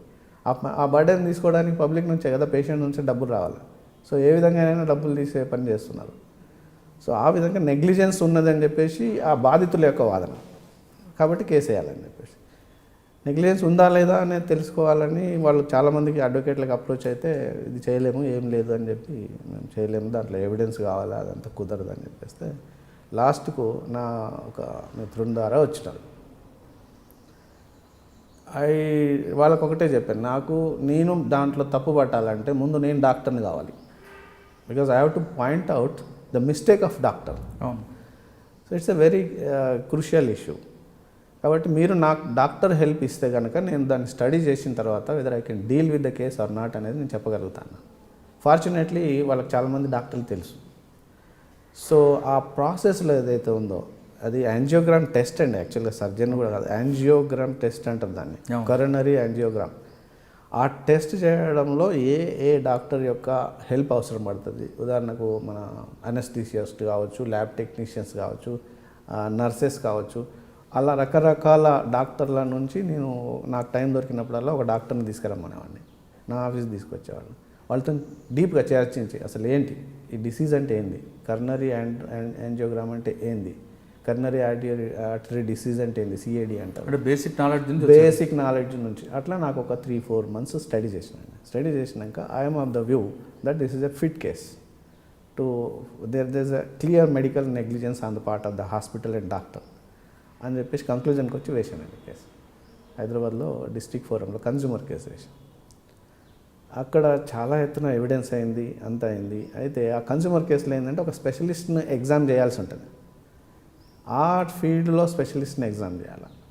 చేసినప్పుడు ఏంది, వేరే డాక్టర్ రావడం లేదు హైదరాబాద్లో. ఏ డాక్టర్ని పిలిచినా ఎవిడెన్స్కు రావడం లేదు. అది క్రూషియల్. బట్ అదంటే బాగా సపోర్ట్ చేస్తుంది కేసును, ఆ ఫీల్డ్లో ఎక్స్పర్ట్ను. సరే మా క్లయింట్కి చెప్పిన ఇది పరిస్థితి, మరి మీరేమైనా ఎవిడెన్స్ తెస్తే బాగుంటుందని. You believe me, they called a doctor from USA, specialist doctor in that field. Coronary యాంజియోగ్రామ్లో స్పెషలిస్ట్ డాక్టర్ను ఈ కేసు కోసం సమన్ చేసిన వాళ్ళు తీసుకొచ్చుకొని ఆ విట్నెస్ బాక్స్లో ఎక్కిస్తే ఆయన చాలా క్లారిటీగా ఎవిడెన్స్ ఇచ్చినారు. I have done hundreds of angiograms so far. I am expert in this field. This is where mistake has been done. It's a clear mistake, clear negligence అని చెప్పినారు. ఆ ఎవిడెన్స్ బేస్ చేసుకుని తర్వాత అసలు ఏమైందంటే ఆ డాక్టర్ గారికి ఆ ప్రిసైడింగ్ ఆఫీసర్ వారు ట్రీట్మెంట్ ఇచ్చేవారంట. డాక్టర్ గారు ఆ ప్రిసైడింగ్ ఆఫీసర్ గారికి. సో ఏదో జరిగింది, చాలా గట్టి వాదన జరిగింది. నేను క్రాస్ ఎగ్జామినేషన్ చేసేటప్పుడు ప్రిసైడింగ్ ఆఫీసర్ అడ్డం పడుతున్నారు మాటికి. ఆ క్వశ్చన్ అడగొద్దు, ఈ క్వశ్చన్ అడగొద్దు అని చెప్పేసి. అప్పుడే నాకు అర్థమైంది ఈ కేసు రిజల్ట్ ఏందో. సరే నా క్వశ్చన్ రాయండి, మీ క్వశ్చన్ రాయండి, సమాధానం రాయండి, 3 రాయండి. Because everything should go on record. నా క్వశ్చన్ అలౌ చేయకండి, మీరు చేయొద్దంటే చేయకండి. But put my question on record, put your objection on record and put the answer on record, answer of the witness అని బలవంతంగా రాపించాను. తప్పలేదు, కోర్టు ఓపెన్ కోర్టు కదా, రాసినారు. ఫైనల్గా 2,000 రూపాయలు జరిమానా వేస్తూ నా కేసు డిస్మిస్ చేసిన. జరిమానా ఫర్ ఫైలింగ్ ఫాల్స్ కేసు అని. నా క్లయింట్కు డిసప్పాయింట్ కావద్దు మీరు, this a fit case, we have another 2 stages to go. పైన స్టేట్ కమిషన్ ఉంది, ఆ పైన నేషనల్ కమిషన్ ఉంది, ఆ పైన సుప్రీంకోర్టు ఉంది. It's a fit case, I strongly believe it is a fit case అని చెప్పేసి మళ్ళీ స్టేట్ కమిషన్లో వేయడం జరిగింది. స్టేట్ కమిషన్ వేసిన తర్వాత 5 లక్షల రూపాయల జరిమానా వేస్తూ తీర్పు చేయడం జరిగింది. స్టేట్ కమిషన్కి వచ్చిందా న్యాయం జరిగింది. ఇప్పుడు మళ్ళీ అది నేషనల్ కమిషన్కి వాళ్ళు వెళ్ళినారు డాక్టర్స్, అది రిజర్వ్ ఫర్ జడ్జ్మెంట్ ఉంది, చూడాలి. సార్ మీరు చెప్తున్నాను హాస్పిటల్లో ఒక దానికోసం వెళ్తే ఒకదానికి ఖర్చు అవుతుంది, ఇటువంటి ఆరోపణలు వినిపిస్తుంటాయండి.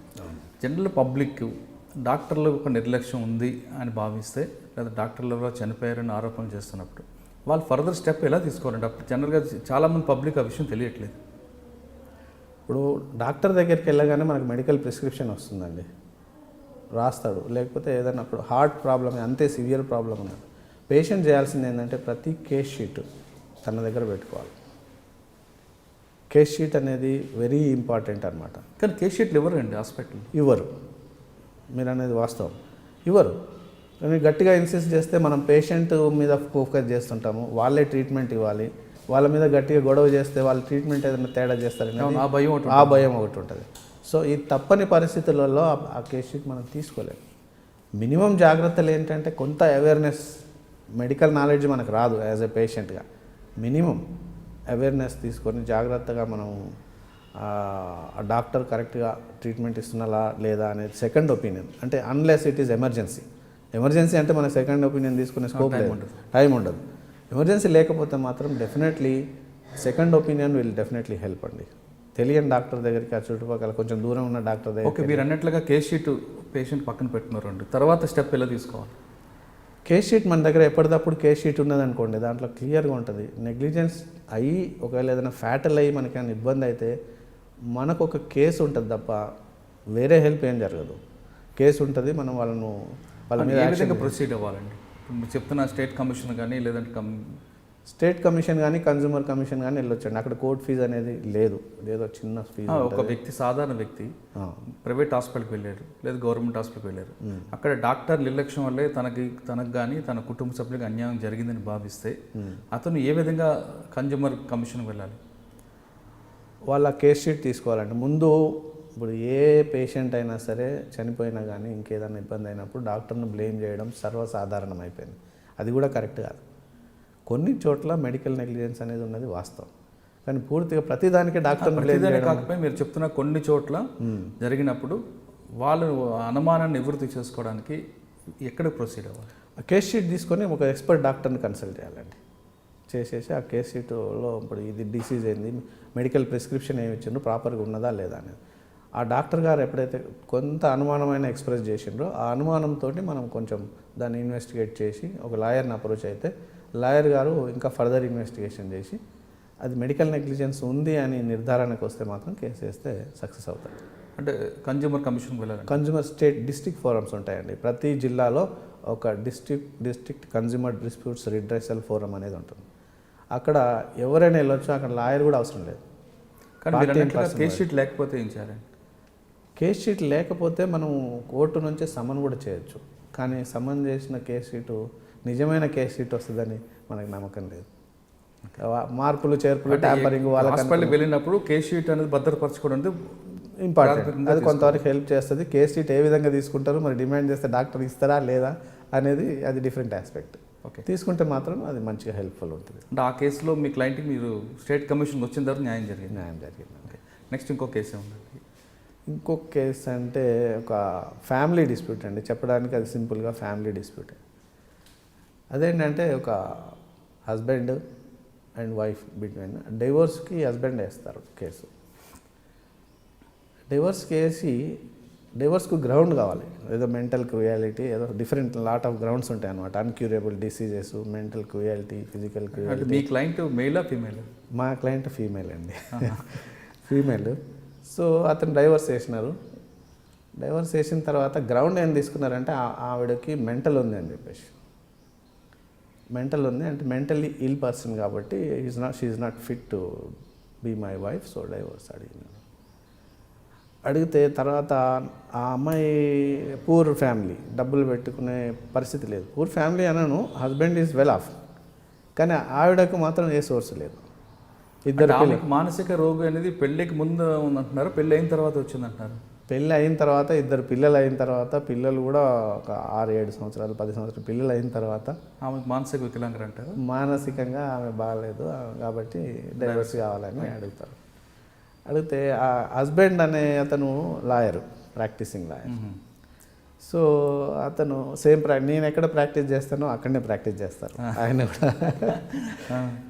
సో అమ్మాయి తిరిగి అమ్మాయికి లాయర్ దొరకట్లేదు. తిరిగి ఎవరో లాయర్ ఒకరిద్దరు దొరికిందంట. ఆ లాయర్లు విడ్రా అయిపోయిందంట. ఏ రీజన్తో అయిందనేది అది ఆ అమ్మాయికి తెలుసు. విడ్రా అయిపోయింది, ఎవరు కేసు చేయడానికి సిద్ధంగా లేరని చెప్పేసి అమ్మాయి హైకోర్టును అప్రోచ్ అయింది. లీగల్ సర్వీసెస్ అథారిటీ అని ఫ్రీగా లీగల్ ఎయిడ్ ఇస్తారు. హైకోర్టు వాళ్ళు ఏం చేసిందంటే రంగారెడ్డికి సంబంధించింది కాబట్టి రంగారెడ్డి లీగల్ సర్వీసెస్ అథారిటీకి రెఫర్ చేసినారు. ఆమె తిరిగి మీ దగ్గరకు వచ్చారా? నా దగ్గర రాలేదండి. హైకోర్టు లీగల్ సర్వీస్ అథారిటీ, అక్కడ నుంచి రంగారెడ్డి జిల్లా కోర్టు లీగల్ సర్వీస్ అథారిటీకి వెళ్ళింది. అక్కడ జిల్లా కోర్టులో ఆఫీసర్ ఉంటారు, డిస్ట్రిక్ట్ జడ్జి క్యాడర్ ఆఫీసర్. నా పేరు ఎవరో చెప్పినారంట అక్కడ. వేణుధర్ రెడ్డి గారు అయితే చేస్తారండి ఇలాంటి కేసులు, సోషల్ సర్వీస్, డబ్బు లేకుండా చేసేవాళ్ళు కావాలి కదా అని అంటే నా దగ్గర నన్ను రమ్మంటే వెళ్ళాను. ఇలా ఉంది కేసు, చేస్తారా వేణుధర్ రెడ్డి గారు అని అంటే, మెరిట్ ఉందా file, let me see the file sir. అది ఫైల్ చూసిన తర్వాత మెరిట్ ఉంటే కనుక తప్పకుండా చేద్దాం సార్. నన్ను ఎవరు బెదిరించినా అట్లాంటివన్నీ నా దగ్గర కుదరవు. నేను కేసు ఉంటే మాత్రం తప్పకుండా న్యాయం కోసం కొట్లాడతాను అంటే సరే అని కేసు ఫైల్ ఇచ్చినప్పుడు చూసినాను. అమ్మాయితో ఒక గంట మాట్లాడినాను. అమ్మాయి చాలా బాధలో చాలా విషయాలు చెప్పింది. ఆ అమ్మాయికి ఇంజెక్ట్ చేయడానికి ప్రయత్నం చేశారు చాలాసార్లు husband, with the help of some RMP doctor. ఆమెకు పిచ్చి తెప్పియడానికి ఇంజెక్షన్స్ అనమాట. చాలా ఘోరంగా అమ్మాయికి ఇంజెక్షన్ ఆటోలో తీసుకెళ్ళి, ఇంజెక్షన్ ఆటోలో వెళ్తున్నప్పుడు వేస్తే అమ్మాయి ఆటోల నుంచి దుంకి సరూర్ నగర్ పోలీస్ స్టేషన్కి వెళ్ళి కంప్లైంట్ ఇచ్చింది. ఆ ఎఫ్ఐఆర్ ఉంది. అట్లాంటివన్నీ హిస్టరీస్ అన్నీ నాకు చెప్తూ వచ్చింది, అట్లాంటి చాలా ఇన్సిడెంట్స్. సరే అని అమ్మాయిని కొంచెం మెంటల్గా స్టడీ చేయాలి కదా, నేను కూడా. అభియోగమే ఆమె మెంటల్ ఇల్నెస్. సో నేను అంతా స్టడీ చేస్తే I'm of the opinion that she is a very perfect healthy lady, absolutely no issues. ఇంకో విషయం ఏంటంటే ఇద్దరు ఒకే ఇంట్లో ఉంటారు, సపరేట్గా ఉండడం లేదు. అదే ఇంట్లో ఉంటున్నారు. ఆవిడనే వంట చేసి పెడితే ఈయన రోజు కోర్టుకు వస్తారు. అంతవరకు మంచిగా ఉంది, కానీ మెంటల్ అభియోగం. సో సరే ఫిట్ కేసు అని తీసుకున్నాను. ఆయన చైల్డ్ కస్టడీకి వేసినారు, తర్వాత ప్రాపర్టీస్ కోసం వేసినారు, అన్నీ వేసినారు. అన్ని పిటిషన్స్ అన్నీ డిస్మిస్. నేను అమ్మాయి తరఫున కొట్లాడినాను. తర్వాత హైకోర్టుకు వచ్చినాయి, హైకోర్టులో నేనే చేసినాను. అక్కడ కూడా డిస్మిస్, ఆయనకు చుక్కు ఎదురైంది. మళ్ళీ లోయర్ కోర్టుకు వస్తే లాస్ట్కు తను ఏం చేసిందంటే డైవోర్స్ పిటిషన్ విత్డ్రా చేసుకున్నాడు. ఎందుకు? కేసు గెలిచే పరిస్థితి లేదు. He will not be able to ఆయన విత్డ్రా చేస్తాడు. Okay, he will not be able to prove that case at all. She is very ill. హైకోర్టులో కూడా ఏ గ్రౌండ్స్లో మీరు ఆమెకు న్యాయం చేశారు? డైవర్స్ ఇవ్వలేదు. ఇప్పుడు ఇద్దరు కలిసి హ్యాపీగా ఉంటున్నారు. That is my fees. ఇప్పుడు ఆఫ్టర్ 10 years, నేను దాదాపు ఒక 10 years చేసి ఉంటాను ఆ లిటిగేషన్. ఇప్పుడు ఒక 1-2 years నుంచి wife and husband living happily together with their children. That is the greatest fees for me, I feel. ఆ అమ్మాయితో ₹1 ఫీజు తీసుకోలేను. ఓ 10 కేసులు చేసి ఉంటా, అటు ఇటు హైకోర్టు, అటు ఇటు అంటే మల్టిపుల్ కేసెస్. ఆయన ఏదో వేస్తూ ఉంటాడు, మనం ఏదో చేస్తూ ఉంటాం అట్లా. సో ఫీజు కోసం కాదంటే ఏ గ్రౌండ్లో మీరు ఆమెకి న్యాయం చేశారంటే, ఇప్పుడు ఆయనేమో మెంటల్ హ్యాండిక్యాప్ అని చూపిస్తున్నారు. ఇక్కడ మీరు ఆమె మెంటల్ హ్యాండిక్యాప్ కాదు అనేది మీరు ఎలా ప్రూవ్ చేశారు? ప్రూవ్ చేసుకోవాల్సిన బాధ్యత అతని మీద ఉంటుంది. కాదు అని ప్రూవ్ చేసుకోవాల్సిన బాధ్యత ఈవిడ మీద ఉండదు. మెంటల్లీ హ్యాండిక్యాప్డ్ అని ప్రూవ్ చేసుకునే బాధ్యత అతని మీద ఉంటుంది. అతను ప్రూవ్ చేయలేకపోయినాడు. ఓకే, దానికన్నా నేను మెంటల్లీ హ్యాండిక్యాప్డ్ కాదు అనడానికి నేను సఫిషియెంట్ మెడికల్ ఎవిడెన్సెస్ వేసినాను. జనరల్గా సార్ ఒక కేసు ఉంది, ఆయన ఒక ఎలిగేషన్ ఏం పెట్టారంటే తన భార్యని ముందే, పెళ్ళికి ముందే ఆమె మెంటల్లీ హ్యాండిక్యాప్, అది దాచిపెట్టి నాకు పెళ్లి చేశారు. పెళ్లి చేసిన తర్వాత ఆమె నాతో 3 నెలలు కాపురం చేసిన తర్వాత ఆమెలో మార్పుని గమనించాను. ఆమె మెంటల్లీ హ్యాండిక్యాప్. నేను ఎంక్వైరీ చేస్తే పెళ్ళికి ముందే ఆమె మెడికల్ సర్టిఫికెట్లు సంపాదించాను కాబట్టి ఆమె నాకు విడాకులు ఇప్పించినట్టు ఒక వ్యక్తి ఒక కేసులో వచ్చింది. అది కరెక్ట్ అంటారు? దాన్ని ఎలాగ మనం చేయొచ్చండి? ఉన్నాయి సార్, అవి కూడా ఉన్నాయి, అట్లాంటి కేసులు కూడా ఉన్నాయి. సర్ప్రైజ్ చేసి పెళ్ళిళ్ళు చేస్తారు, చేసిన తర్వాత అది ప్రూవ్ చేసుకోవాల్సి ఉంటుంది. ఉత్తనే అభియోగం పెడితే సరిపోదు కదా. ఇప్పుడు ఆయన నిజంగా భార్య ఇష్టం లేదు, అమ్మాయి ఇష్టం లేదు, ఇంకో అమ్మాయి ఇష్టం ఉంది, లవ్ చేసినాడు, ఇతను బలవంతంగా పెళ్లి చేసినాడు అంటే ఇట్లాంటి అభియోగాలు పెట్టి తప్పించుకోవడానికి చూస్తారు. అవును. అంటే పెళ్ళికి ముందు ఈమె మెంటల్లీ ట్రీట్మెంట్ తీసుకుందన్న విషయాన్ని సర్టిఫికేట్ చూపిస్తే సరిపోతుంది అంటారా? సరిపోదు, సర్టిఫికేట్ చూపిస్తానంత మాత్రం సరిపోదు. మేము డాక్టర్లను కూడా సమన్ చేయాల్సి వస్తుంది. ఇంకా డౌట్ అమ్మాయి స్ట్రాంగ్గా చెప్పింది అనుకోండి, నాకు ఎలాంటిది లేదని చెప్పేసి మనకు కూడా తెలిసిపోతుంది అమ్మాయితో ఇంటరాక్ట్ అవ్వడం. తెలిసిపోయినప్పుడు డాక్టర్లను సమన్ చేస్తాము. లేదంటే ఆ సర్టిఫికేట్ ఏదో ప్రైవేట్ డాక్టర్ దగ్గర ఏమో తెచ్చింటారు, మనం స్పెషలైజ్డ్ హాస్పిటల్కి పంపిస్తాం.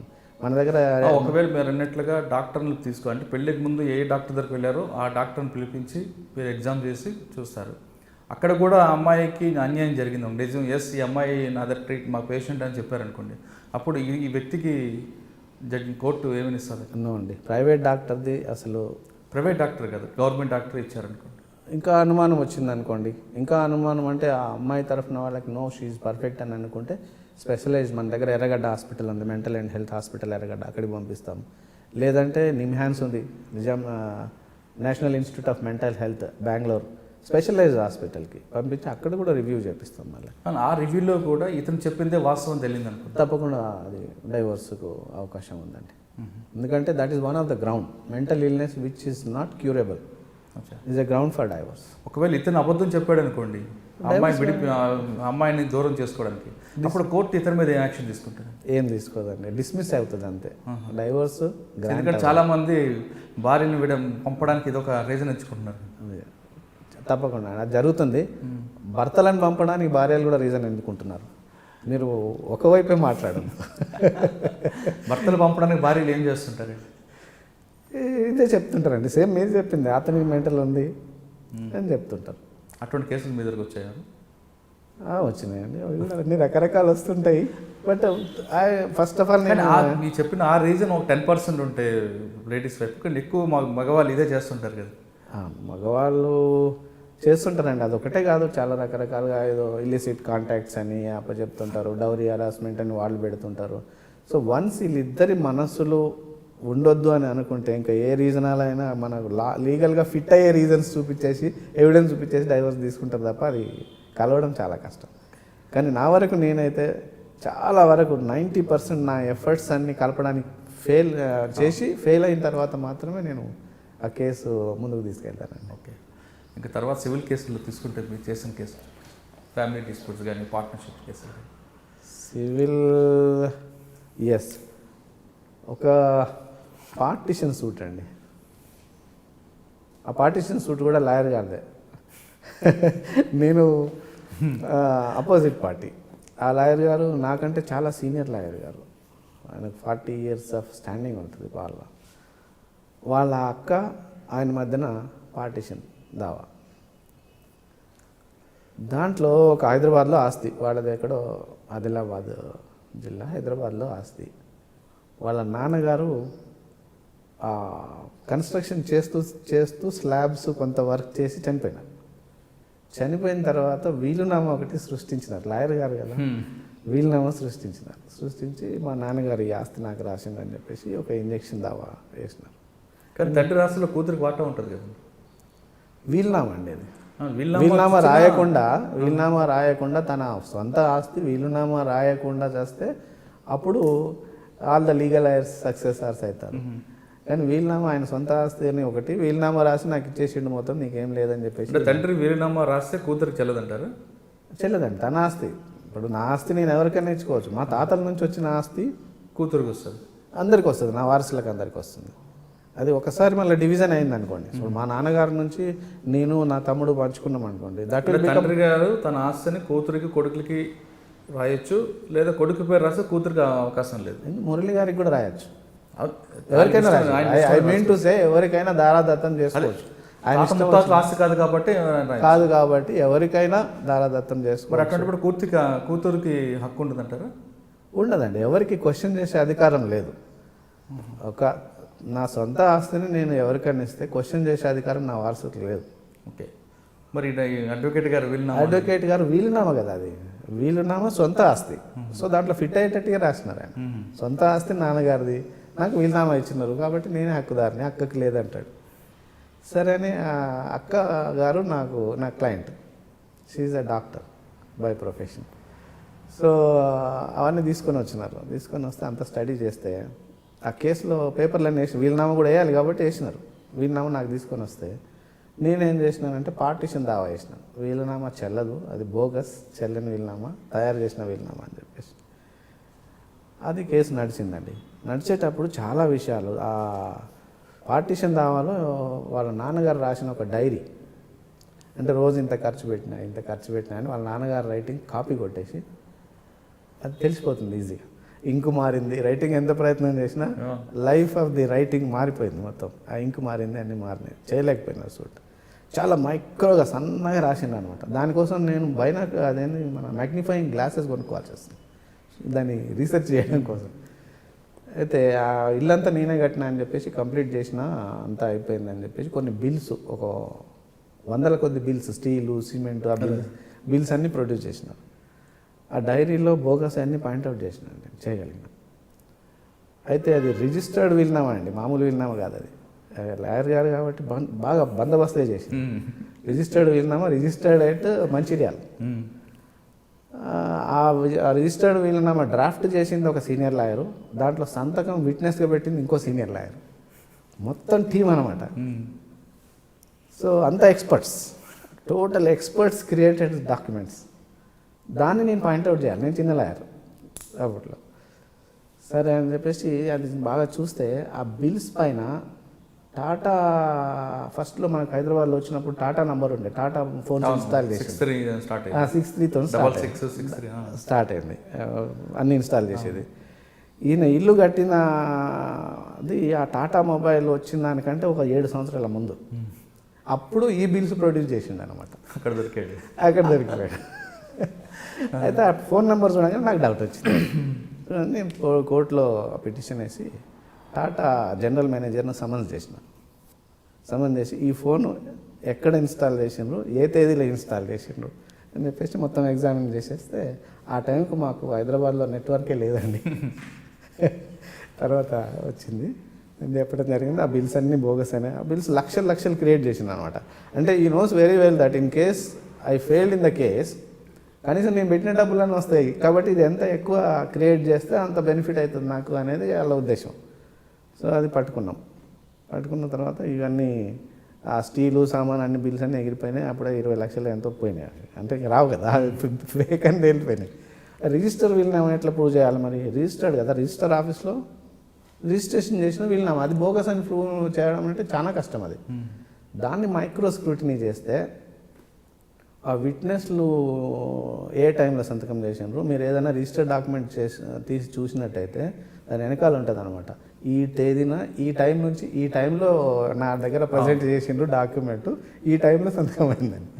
ఆ టైంకును నేను క్రాస్ ఎగ్జామినేషన్ చేయాల్సి వచ్చింది. ఆ సీనియర్ అడ్వకేట్స్ను, ఈ అన్నగారిని, తర్వాత విట్నెస్లను అందరినీ క్రాస్ ఎగ్జామినేషన్ చేసి టైమింగ్స్ అన్నీ లాగాల్సి వచ్చింది. వాళ్ళు అన్నీ గుర్తులేక రాంగ్ టైమింగ్స్ అన్నీ చెప్పినారు. ఆ రిజిస్ట్రేషన్ ఆఫీస్ టైమింగ్స్ అన్నీ వేరే చెప్పినారు. అక్కడ దొరికిపోయి ఆ రిజిస్ట్రేషన్ ఆఫీస్కే పోలే వీళ్ళు. అది మేనేజ్ చేసి రిజిస్ట్రార్ గారిని మేనేజ్ చేసి సంతకాలు పెట్టుకొని చేసినారు. So it is very clearly proved that the will is false. దానికి ఆర్గ్యుమెంట్స్ అండి, నేను ఒక 15 రోజులు మ్యారథాన్ ఆర్గ్యుమెంట్స్ అయినాయండి. అంతే, మీకు చెప్పడం ఇంత సింపుల్గా చెప్పినప్పటికీ ప్రతి డాక్యుమెంట్ని అనలైజ్ చేయాల్సి వచ్చింది. ప్రతి డాక్యుమెంట్ను మా ఒక మ్యాగ్నిఫైయింగ్ గ్లాస్ జడ్జి గారికి ఒకటి ఇచ్చి నేను ఒకటి పట్టుకొని చూసి దాన్ని మ్యాగ్నిఫైయింగ్ చేసి 15 రోజులు నాకు హాఫ్ డే సెషన్ ఇచ్చేసినారు జడ్జి గారు సిటీ సివిల్ కోర్టులో. 15 రోజులు చేసిన తర్వాత it is proved that the will is false and property is joint family property. అంటే ఆమె న్యాయం జరిగిందండి? న్యాయం జరగలేదండి, ఇంకా హైకోర్టులో ఉంది. ఆ నుంచి సుప్రీంకోర్టు ఉంది. అంటే ఆ కోర్టులో న్యాయం జరిగింది. కానీ దానివల్ల బెనిఫిట్ ఏంటండి? ఇప్పుడు ఎప్పుడో 10 సంవత్సరాలు జరిగిన తర్వాత కింద కోర్టు, తర్వాత పై కోర్టు, ఇంకో ఆ పై కోర్టు. మీకు ఒక సామెత మీరు వినే ఉంటారు, ఆపరేషన్ సక్సెస్ పేషెంట్ డైడ్ అని. సో ఇది కూడా అంతే అండి. నేను కేసు గెలిచినా వాళ్ళకి ఫలితం రాలేదు. అదే అయితే ఈ న్యాయ వ్యవస్థలో కొంత డిలే ఉన్నమాట వాస్తవము. కానీ 3 వ్యవస్థలు అంచెలంచెలుగా సుప్రీంకోర్టు దాకా పోయి అక్కడ కానీ ఎండ్ కాదు. మీరు అయోధ్య డిస్ప్యూట్ చూసినట్టయితే వందల సంవత్సరాలు 1950s సూట్లు పడ్డాయి, 1850s సూట్లు పడ్డాయి. అది ఇప్పుడు తేలింది. అంటే ఇంక మన న్యాయ వ్యవస్థ చట్టాలు ఎట్లా చెప్తున్నాయో దాని ప్రకారమే పోవాల్సి వస్తుంది తప్ప మనం దానికి ఏం చేసేది అదే కామెంట్ చేయలేము. కానీ అంటే మీ ముగ్గురు సీనియర్ లాయర్లు కష్టపడి కుట్ర పైన చిన్న మిస్టేక్ చేశారు. టాటా మొబైల్ నెంబర్ చాలా మిస్టేక్ చేశారండి. చిన్న విల్నామా క్రియేట్ చేయడంలో నిందితులు ఎక్కడో పోలీసుల భాషలో ఉంటుందండి, నిందితులు ఎక్కడో ఆధారం వదిలేస్తారు కదా అట్లా. ఇక్కడ కానీ చాలా తృప్తినిచ్చింది కేసు చాలా. అయితే ఇంతకుముందు చెప్పిన లేడీ కేసులో కానీ, ఇంతకుముందు చెప్పిన మెడికల్ కేసులో కానీ, ఈ కేసులో కానీ నేను ₹1 ఫీజు తీసుకోలేదండి. ఇట్ గేవ్ మీ ఈ 3 కేసులు నాకు కోట్ల రూపాయల నాలెడ్జ్ని ఇచ్చినాయండి. అవును, అది వాస్తవం రండి. డబ్బులే ఉన్నాయి, దాంతో బాగా సాటిస్ఫై. తర్వాత మీ సర్వీసులు ఏసీబీ కేసు ఒకటి వాదించినట్టు. ఏసీబీ కేసు కాదండి, నేను వాదించింది కాదు, ఏసీబీ ట్రాప్ చేయడం జరిగింది. ఒక కోర్ట్ ఎంప్లాయీని ఏసీబీకి పట్టియడం జరిగింది. అంటే నేను స్వతహాగా కరప్షన్కు బాగా వ్యతిరేకం అండి. వ్యవస్థలో మీరు ఎన్నో చూస్తున్నారు, ఎక్కడ చూసినా కరప్షన్. నేను ఒక్కరిని ఏం చేయలేను, కరప్షన్ అంతమొందించలేను, కానీ నా వంతు పాత్ర చేయాలని ఎప్పుడైనా ఇబ్బంది అనిపించినప్పుడు మాత్రం ఖచ్చితంగా. అయితే ఆ బెయిలిఫ్ గురించి చెప్పాల్సి వస్తే ఒక రెంటల్ కేసు అండి అది. ఒక ఇంటి ఓనరు నా దగ్గరికి వచ్చిండు అనమాట. ఆ కిరాయిదారు ఖాళీ చేయమంటే ఖాళీ చేయట్లేదు, ఆయనకు అగ్రిమెంట్ కూడా ఏం లేదు, ఎప్పుడో అయిపోయింది, కిరాయి ఇవ్వట్లేదు, ఖాళీ చేయట్లేదు అని చెప్పేసి కేసు వేయడం జరిగింది. ఎవిక్షన్ సూట్ వేసినాను. అది నడిచింది ఒక 3 ఏళ్ళు 4 ఏళ్ళు రంగారెడ్డి కోర్టులో నడిచింది. అక్కడ గెలిచినాను. మళ్ళీ అతను టెనెంట్ హైకోర్టుకి వెళ్ళినాడు. అక్కడ హైకోర్టులో కూడా నా ఫేవర్లో వచ్చింది, నా క్లయింట్ ఫేవర్లో. అక్కడ నుంచి ఫైనల్గా మళ్ళీ రంగారెడ్డి జిల్లా కోర్టులో ఎవిక్షన్ వారెంట్ ఇష్యూ చేసినారు. ఇంకా అయిపోయింది డెడ్ లైన్. ఎవిక్షన్ వారెంట్ అంటే ఒక వారెంట్ లాగా బెయిలిఫ్ అనే అతను ఉంటాడు, అతను పోలీస్ సపోర్ట్తో పోయి అది ఎగ్జిక్యూట్ చేయాలి. అతను ఖాళీ చేయాలంటే బలవంతంగా ఖాళీ చేసి బయటపడేసి ఈ పొజిషన్ మనకి ఇచ్చేసేయాలన్నమాట. అది చేయడానికి అతను just bailiff, he has to go and do his job. He demanded 25,000 rupees. మా జూనియర్కి ఫోన్ చేసి 25,000 రూపీస్ అడిగింది. ఇది నాకు ఆశ్చర్యం వేసింది. ఇది నా సర్వీస్ మొత్తంలో చూడలేను, ఇప్పటికి 30 ఏళ్ళు అయింది, ఎక్కడ వినలే కదా అసలు, కనీసం వినలే ఎవరన్నా చేసింది అన్నట్టుగా కూడా. నాకు డైజెస్ట్ కాలేదు. కోర్టులో ఒకరోజు పోతుంటే తనే వచ్చి ఆ బెయిలిఫ్ ఎవరో నాకు తెలియదు అసలు. మేము సీనియర్లో అయిన తర్వాత ఆ సెక్షన్లోకి పోవడము, వాళ్ళు ఎవరో అవన్నీ తెలియదు మాకు. కోర్టులోకి పోతాం, ఆర్గ్యూ చేస్తాం, వస్తాం. ఆయన నమస్కారం సార్ అని వచ్చిండు. ఏంది బాబు అని అంటే, సార్ ఆ బెయిలిఫ్ నేనే ఎగ్జిక్యూట్ చేయాలన్నాడు. నువ్వే నా 25,000 అడిగిందంటే, నేనే సార్, ఇక మీరు వచ్చింది కదా సార్, ఒక 5,000 డిస్కౌంట్ అని అన్న. ఓకే చాలా థ్యాంక్స్ అన్న. 5,000 డిస్కౌంట్ ఇచ్చి 20,000 ఇచ్చుకోలేడయ్యా నా క్లయింట్, అంత ఇచ్చుకోలేడు. ఇప్పటికీ 7 ఏళ్ళు అయింది, నేనే ఫీజు తీసుకోలేదు, అంతా ఇన్నేళ్ళు కొట్లాడి నీకు ఇచ్చుకోలేడు అంటే, లేదు సార్ అది ఇస్తేనే అవుతుంది, నా పైన కూడా ఉంటారు కదా, అందరం ఉంటాం కదా, ఇక మామూలుగా చెప్పేసి. సరే ఇంకా నాకు ఇంకా దీన్ని క్లోజ్ చేయాల్సిన కేసే అని చెప్పేసి అనిపించింది. ఏసీబీని అప్రోచ్ అయ్యాను. ఏసీబీ వాళ్ళు వాళ్ళ ప్రొసీజర్ అంతా చేసుకున్నారు. వాళ్ళు ఫైన్ డే మార్నింగ్ 7:30కి తనే టైం ఇచ్చిండు, తనే ప్లేస్ ఇచ్చిండు. వాళ్ళని ప్లేస్కి రండి సార్ అంటే, ఆ ప్రిమిసెస్కు దగ్గరలో వస్తే ఆడ చెట్టు ఉంది, ఆ చెట్టు కింద నాకు డబ్బులు ఇచ్చేస్తే అక్కడ నుంచి పోయి నేను చేసేస్తా సార్ అని. సరే ఏసీబీకి అప్రోచ్ అయినాను. ఏసీబీ పెద్ద టీం వచ్చేసింది. నా వెంట నేను ఒక్కనే ఉన్నాను, నేను నా డ్రైవర్ కార్లో. పక్కన కూర్చున్నాడు, డబ్బులు అడిగితే ఇచ్చేసినాను. వెంటనే కారు దిగగానే ఏసీ వాళ్ళు పట్టేసుకున్నారు. అయితే పెద్ద ప్రొసీజర్ అండి అది. హైకోర్టు చీఫ్ జస్టిస్ గారి పర్మిషన్ కావాలి, ఐజీ గారికి పర్మిషన్ కావాలి. అంతా it is the duty of the ACB officials. They did very well. చేసేసిన ట్రాప్ అయిపోయినాను. ట్రాప్ అయినాక నాకు ఒక 100 కాల్స్ వచ్చినాయండి అడ్వకేట్లకి. నేను ఇచ్చిన లంచం నేను ఇచ్చిన అని చెప్పేసి ఎవరు కూడా ముందుకు రాలేదు. దాన్ని ఇచ్చినప్పుడు ఎవరో ఒకరు చెక్ పెట్టినట్టయితే ఇది జరిగేది కాదు. సరే అతని దగ్గర పట్టుకొని చూస్తే అతను స్పెషలిస్ట్ అంట. తర్వాత అతని దగ్గర దొరికిన వారెంట్స్ చూస్తే అన్నీ ఇట్లాంటి కాస్ట్లీ వారెంట్స్ అనమాట. కొంచెం ఎక్కువ పని చేసి బాగా వసూలు చేస్తాడని చెప్పేసి ఈయనకేమో వసూలు చేసే వారెంట్లు ఇచ్చినారు, వేరే బెయిలిఫ్లకేమో మామూలు గోడ కతికి పెట్టి వచ్చేటి ఇచ్చిందనమాట. అట్లా ఈయన దగ్గర చాలా రికవర్ అయినాయి వారెంట్స్ అనేది. అక్కడే స్పాట్లోనే మార్నింగ్ 7:30కి ట్రాప్ చేస్తే పక్కన కమ్యూనిటీ హాల్ ఉంది.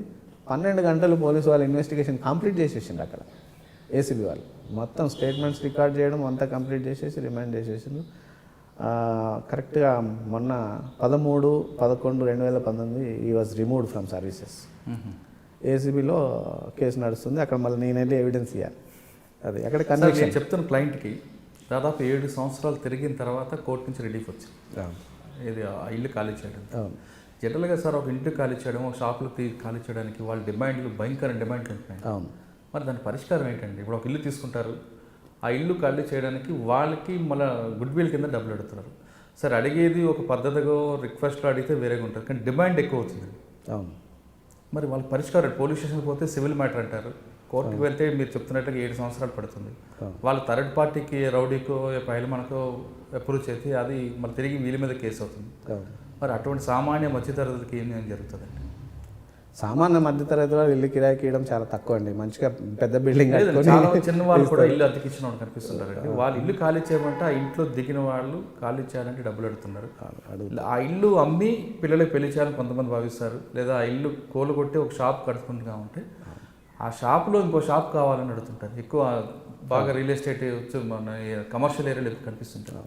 మీరు చెప్తుంది రూరల్ అక్కడికి రాదు, కానీ అర్బన్ ఏరియాలో ఎక్కువగా కనిపిస్తుంది. ఉందండి మీరు చెప్పింది వాస్తవం. వాళ్ళకి న్యాయం ఎక్కడ జరుగుతుందంటే న్యాయం కోర్టులోనే జరుగుతుందండి. అల్టిమేట్గా కోర్టులే తేల్చేస్తుంది.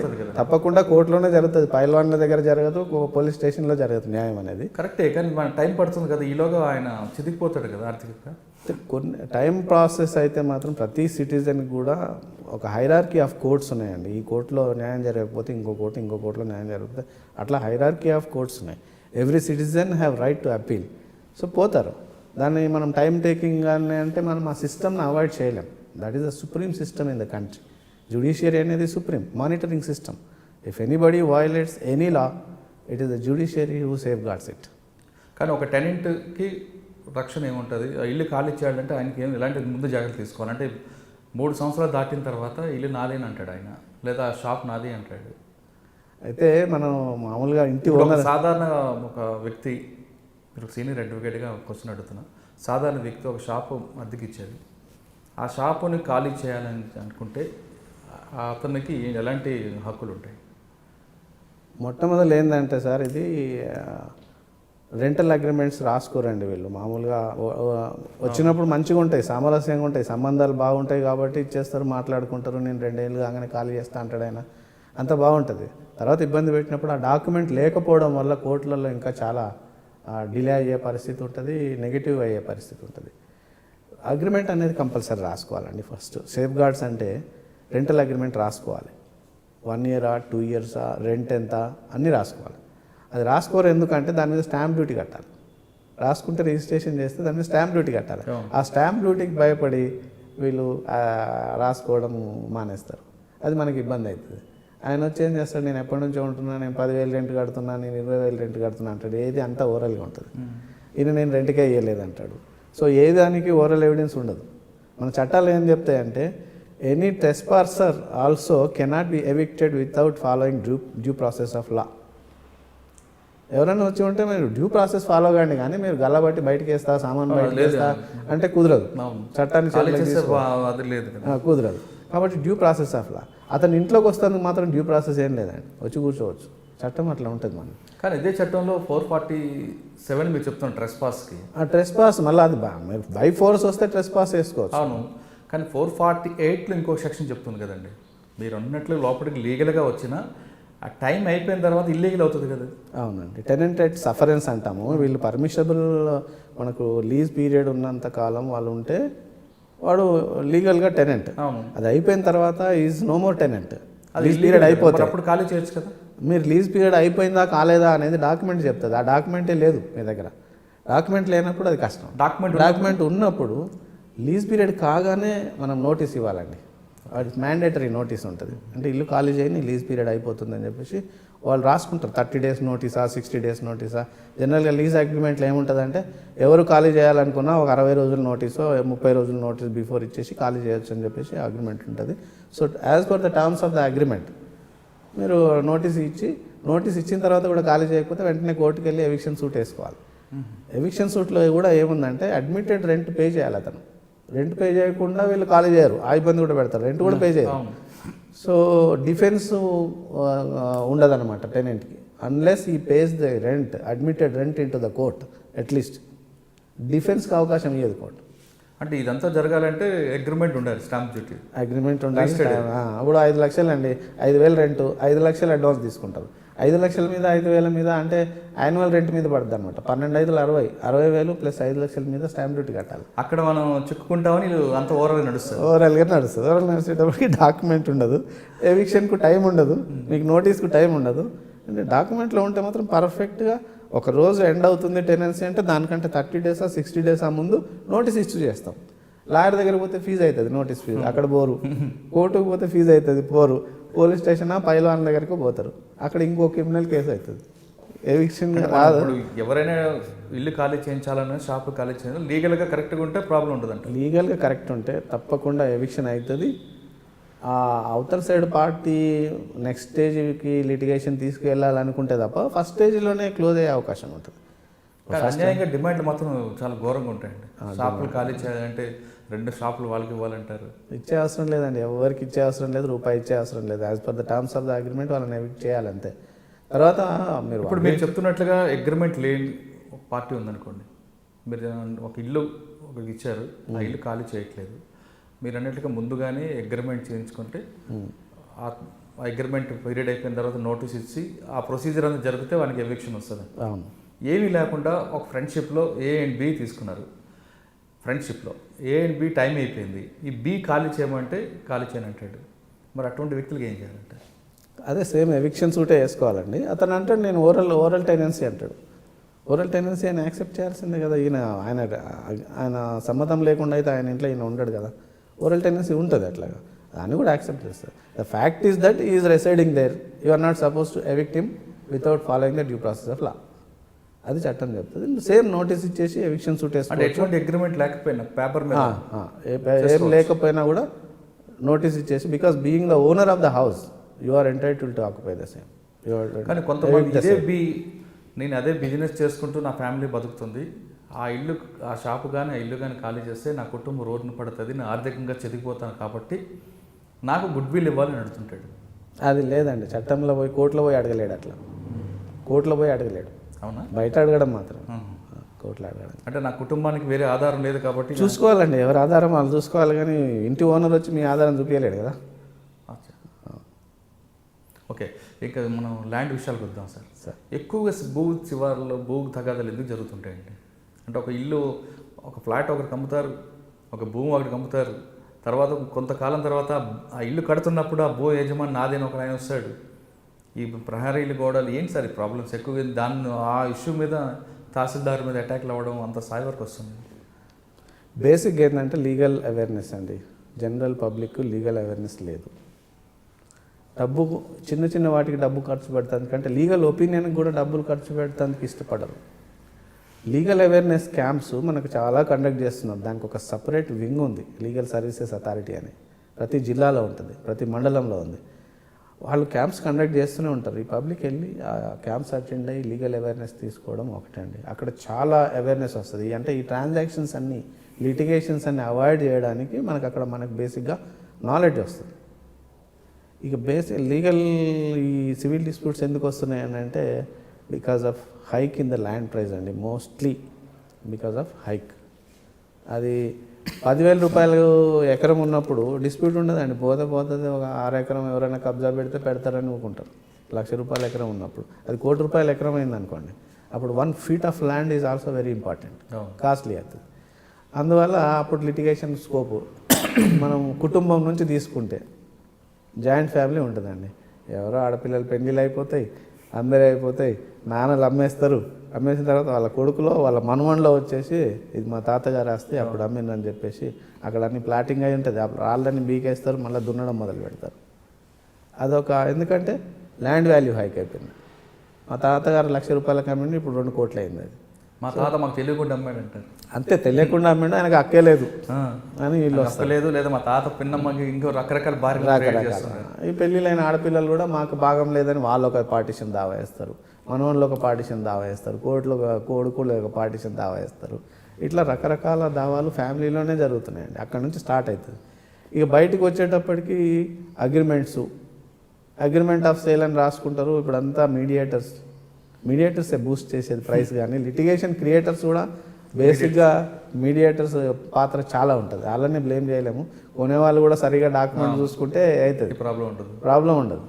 ఫస్ట్ ఆఫ్ ఆల్ వాళ్ళు ఎవరైనా ఆస్తి కొనాలంటే ముఖ్యంగా ఇప్పుడైతే హైదరాబాద్ సరౌండింగ్లు కానీ ఏది మీరు 100 కిలోమీటర్లు పోయినా ₹1,00,000 ఎక్కడ కొన్నా ఇప్పుడు చాలా చూసుకోరండి. చాలా బేసిక్గా ఆ డాక్యుమెంట్స్ అన్ని తీసుకుపోయి ఒక లాయర్ గారికి చూపిస్తే లాయర్ గారు ఒపీనియన్ ఇస్తారు. దానికి ఒక ప్రొసీజర్ ఉంటుంది. పేపర్ నోటిఫికేషన్ ఇస్తాం. ఎవరికైనా అభ్యంతరాలు ఉంటే చెప్పండి అని చెప్తాం. ఆ ప్రొసీజర్ అంతా ఫాలో అయిన తర్వాత లాయర్ గారు కొనుక్కోమని ఒపీనియన్ ఇచ్చిన తర్వాత మీరు తీసుకుంటే అప్పుడు కూడా లిటిగేషన్ రాదని చెప్పలేము. లిటిగేషన్ వస్తే కనుక 100% మన ఫేవర్లో అయ్యే ఛాన్స్ ఉంటుంది. ఎందుకంటే అన్ని లిటిగేషన్ లేని ప్రాపర్టీ మీకు కొనమని చెప్తారు లాయర్ గారు. తన యాంగిల్లో అన్ని ఇన్వెస్టిగేషన్ చేసి లిటిగేషన్ లేకుండా ఉంటేనే go head with this purchase అని చెప్తారు. ఇది చేయరు జనరల్ పబ్లిక్.